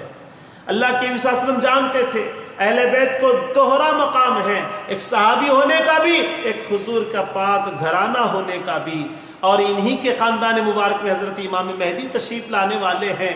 حسنی حسینی ہوں گے، نجیب الطرفین ہوں گے، امام حسن امام حسین کے اولاد میں سے ہوں گے، ان کے والد کا رشتہ امام حسن سے جا کر ملے گا، ان کی والدہ کا رشتہ امام حسین سے جا کر کے ملے گا، ان کے ظہور کے بعد ہی تو قیامت آنے والی ہے۔ تو بزرگوں، معلوم کیا ہوا؟ اہل بیت اطہار آج بھی زندہ ہے، سادات کرام ہیں، جہاں حسنی حسینی سادات کرام آج بھی زندہ ہے۔ اللہ نے ہم کو بھی ایسے پیر عطا فرمائے جو حسنی ہیں، حسینی بھی ہیں، جو غوث پاک کے شہزادے بھی ہیں، جو گیلانی غوث پاک کے شہزادے، اور بارگاہ غوث پاک سے بھی یہاں الحمدللہ ہم کو ان کی خدمتوں میں بیٹھنے کا، ان کی صحبتوں میں بیٹھنے کا ہمیں فیض حاصل ہوتا ہے۔ یہ سب کچھ اللہ کی جانب سے کرم ہے، فضل ہے کہ اس نے اپنے غوث پاک کی اولاد کو، غوث پاک کے شہزادوں کو ہمارے درمیان میں بھیجا ہے۔ ہم ان کی قدر کریں، ہم ان کی تعظیم کریں، ان سے فیض حاصل کریں، ہم ان کی صحبتوں میں رہیں، ہم ان سے دور نہ رہیں، ہم اولیاء اللہ کی صحبتوں میں رہیں، ہم علماء اہل سنت کے دامن کو مضبوطی سے پکڑ لیں اور ان سے علم حاصل کرتے رہیں، اور شریعت پر عمل پیرا ہونے کی کوشش کریں، عقیدے کی حفاظت کریں، ہر طرح کی بہکی ہوئی بھٹکی ہوئی باتوں سے ہم اپنے آپ کو بالکل دور رکھیں، فتنوں سے دور رکھے۔ اہل سنت والجماعت ہیں ہم، الحمدللہ اکابرین اہل سنت نے ہم پر کافی محنت و مشقت فرمائی ہے۔ بریلی کی دھرتی سے شاہ امام احمد رضا خان فاضل بریلوی اعلیٰ حضرت کیا فرماتے ہیں؟ تیری نسل پاک میں ہے بچہ بچہ نور کا، تو ہے عین نور تیرا سب گھرانہ نور کا۔ یہ وہ اہل بیت ہے، یہ جو مصطفیٰ کے شہزادے ہیں، یہ سب نور والے ہیں، یہ سب نور والے ہیں۔ تو پھر ان نور والوں سے ہمیں حقیقی محبت رکھنی چاہیے۔ الحمدللہ ہر اکابرین اہل سنت نے، اور جتنے پیران سلاسل ہیں جو غیر سید بھی ہیں، تو انہوں نے بھی اہل بیت اطہار کی تعظیم کی، تکریم کی، ان کا مقام و مرتبے کو جانا، ان کو اپنا سر کا تاج بنایا۔ ہمیں بھی چاہیے کہ ہم اہل بیت اطہار کی عزت کریں، تعظیم کریں، تکریم کریں۔ میں آخر میں اللہ تعالیٰ سے دعا کرتا ہوں کہ اللہ تعالیٰ ہم نے جو کچھ بھی کیا جو کچھ بھی ہم نے کہا سنا یقین عطا فرما، عمل کی توفیق عطا فرما۔ ہم بڑے گنہگار ہیں، سیاکار خطا کار ہے، بدکار ہے، مولا ہماری مغفرت فرما۔ دین و دنیا میں ہمیں معزز و ممتاز فرما، غیر کے سامنے ذلیل و خوار مت فرما، دونوں عالم میں ہماری لاج فرما، بھی بچوں کو آنکھوں کی ٹھنڈک بنا، انہیں اور ہمیں باخدا بنا، رزق باکرامت عطا فرما، تمام حادثات و بیماریوں سے ہماری حفاظت فرما، زمین کی فتنوں، آسمان کے بلاؤں، حاسدوں کے حسد، ظالموں کے ظلم، اشرار کے شر، منافقین کی فتنوں، حکومتوں کی بیجا قوانین سے ہماری حفاظت فرما۔ اے اللہ عاشورہ کا روزہ رکھنے کی بھی توفیق نصیب فرما، جنہوں نے آج نویں محرم کا روزہ رکھا وہ کل بھی روزہ رکھنے کی اللہ تعالیٰ انہیں توفیق عطا فرما، جو آج نہیں رکھے مولا کل اور پھر پرسوں کا روزہ بھی رکھنے کی توفیق عطا فرما، تاکہ اس روزوں کی فضیلت سے ہمارے سال بھر کے سارے گناہ ہمارے دھل جائے، ختم ہو جائے، مٹ جائے۔ مولا ہماری معافی فرما، ہمیں معاف فرما دے۔ ہم بڑے گنہگار ہیں، بدکار ہیں، سیاکار ہیں، خطا کار ہیں، لیکن تیرے فضل کے امیدوار ہیں، تیرے حبیب پاک صلی اللہ علیہ وسلم کی امت ہے، گنہگار ہیں، اہل بیت اطہار کے شیدائی ہے، چاہنے والے ہیں۔ اے اللہ تو نے ہم کو اہل سنت الجماعت میں بنایا ہے، اے اللہ ہم تمام کی تو کامل مغفرت فرما، اے اللہ ہمیں معزز اور ممتاز فرما، اے اللہ ہمیں جو بیمار شفا عطا فرما، اے اللہ ہمارے پیران سلاسل، مشائخین طریقت، علماء اہل سنت، ان سب کے عمر اقبال میں ترقی عطا فرما، صحت عافیت تندرستی عطا فرما۔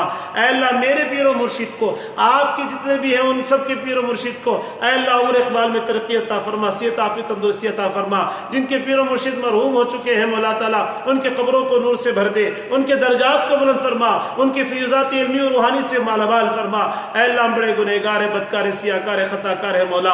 اے اللہ ہم میں جو بیمار ہے شفا عطا فرما، جو پریشان حال ان کی پریشانی کو دور فرما، جو مقروض ہے قرضوں سے نجات عطا فرما، جو بہنیں بیٹیاں گھروں بیٹی غیب سے انتظام فرما۔ اے اللہ جو اولاد سے محروم ہیں انہیں صاحب اولاد بنا، اے اللہ جن کے ہاں نرینہ اولاد نہیں انہیں نرینہ اولاد نصیب فرما، اولاد کا غم نہ دکھا، بھی بچوں کو آنکھوں کی ٹھنڈک بنا۔ اے اللہ اخطۂ عالم کے مسلمانوں کی حفاظت فرما، جان و مال و وطنوں کی تو آبرو فرما۔ اے اللہ جہاں مسجدیں اب تک نہیں کھلی ہے وہاں مسجدیں فوراً پھر سے کھلوا دے مولا۔ اے اللہ تو ہی فاعل حقیقی ہے، تیرے سوا کون فاعل حقیقی ہے؟ پیارے آقا صلی اللہ علیہ وسلم کے صدقے طفیل اے اللہ مسجدوں میں نماز ادا کرنے سے ہمیں محروم نہ فرما۔ اے اللہ مسجدیں ہمارے لیے جلد از جلد کھول دے مولا، جلد از جلد مسجدیں ہمارے لیے کھول دے مولا، تاکہ ہم پھر سے مسجدوں میں نماز ادا کرنے کا ہمیں موقع عطا ہو جائے۔ اے اللہ ہم بڑے گنہگار ہیں، لیکن اہل بیت اطہار کے صدقے میں مولا یہ جو بیماری پھیلی ہوئی ہے، جو وبا پھیلی ہوئی ہے، اس وبا سے تو ہمیں نجات عطا فرما۔ جو بھی اب تک مرحوم ہو چکے ہیں اور اس وبا میں مرحوم ہو چکے ہیں وہ شہید ہو چکے ہوں گے مولا، ہے مولا۔ اے اللہ ان تمام کی تو مغفرت فرما، اے اللہ ہم تمام کی تو مغفرت فرما، اے اللہ پیارے آقا صلی اللہ علیہ وسلم کے صدقے طفیل میں ہم تمام کی تو مغفرت فرما۔ اے اللہ ہر طرح کی مصیبتوں سے، بلاؤں سے، پریشانیوں سے ہماری حفاظت فرما۔ اے اللہ ہمارے اندر صبر عطا فرما، استقامت عطا فرما، توکل عطا فرما، عشق مصطفیٰ نصیب فرما، عشق اہل بیت نصیب فرما، عقید اہل سنت و جماعت پر استقامت عطا فرما، ہماری نسلوں کو بھی اسی پر قائم فرما، گامزن فرما، ہر طرح کی بدعقیدگی سے، گمراہیوں سے تو ہماری حفاظت فرما۔ اے اللہ اہل سنت و جماعت کی تو حفاظت فرما، اے اللہ اس اہل سنت و جماعت کو بگڑنے سے بچا لے۔ اے اللہ ہمارے تمام سرپرستوں کو ہمارے سروں کا سایہ، ہمارے سروں پر سایہ بنائے رکھ۔ اے اللہ ہم تمام کی تو خاص حفاظت فرما، مسلمانوں کی تو حفاظت فرما۔ اے اللہ ہم کو بار بار زیارت مدینہ نصیب فرما۔ اے اللہ ہمارا خاتمہ بالخیر فرما، کامل ایمان، کامل عقیدہ، تیری ذات پر کامل توکل عطا فرما۔ جنہوں نے بھی دعا کی گزارش کی ہے، جو بھی دعا کی گزارش کی ہے، اور آج ہم یہاں بیٹھ کر کے جو مجالس اور کیا کہتے ہیں مذاکرہ جو بھی ہم نے کیا ہے، جو کچھ بھی ہم نے نشستیں درس کی یہاں پر چلائی ہے مولا، اس سلسلے میں جنہوں نے بھی جس طریقے سے بھی ہمیں موقع فراہم کیا ہے، اے اللہ ان سب کے گھر میں خیر و برکت کا نزول فرما، اور یہ پروگرام دیکھنے والے مولا ان تمام کے تمام جائز مرادوں کو پوری فرما۔ اے اللہ جنہوں نے بھی دعا کی گزارش کی ہے ان کے گھروں میں جو پریشانی ان پریشانیوں کو دور فرما، مشکلات کو دور فرما۔ اے اللہ جو بیمار ہیں انہیں شفا عطا فرما۔ اے اللہ جو بے روزگاری کے معاملے میں پریشان حال ہے انہیں روزگار سے مالا مال فرما، اے اللہ دنیا کو بھی سنوار دے، آخرت کو بھی سنوار دے، قبر والی زندگی آسان بنا دے، ہمارے خاندان میں جتنے مرحومین ہیں جمیع مومنین مومنات مسلمین مسلمات کی کامل مغفرت فرما، اے اللہ ہمارے والدین جدین استادین تم قبیلے میں جتنے مرحومین ہیں ان سب کے قبروں کو نور سے بھر دے، اے اللہ اس عاشورہ کے شب کی برکت سے ان کے قبروں کو نور سے منور فرما، ان کے قبروں کو بقع نور فرما، ان کے قبروں کو جنت کے باغوں کا ایک باغ بنا دے، اے اللہ پیارے آقا صلی اللہ علیہ وسلم کے صدقے طفیل، اہل بیت اطہار کے صدقے طفیل، خلفائے راشدین کے صدقے طفیل، صحابہ کرام کے صدقے طفیل، اولیاء کرام کے صدقے طفیل، اے اللہ ہماری دعاؤں کو تو قبول و منظور فرما، اے اللہ ہماری دعاؤں کو تو قبول و منظور فرما، اے اللہ تو ہماری دعاؤں کو قبول و منظور فرما، آمین آمین بجاہ سید المرسلین بفضل سبحان ربک رب العزت عما یصفون وسلام علی المرسلین والحمد للہ رب العالمین بحق لا الہ الا اللہ محمد رسول اللہ صلی اللہ علیہ وسلم۔ والسلام علیکم ورحمۃ اللہ وبرکاتہ۔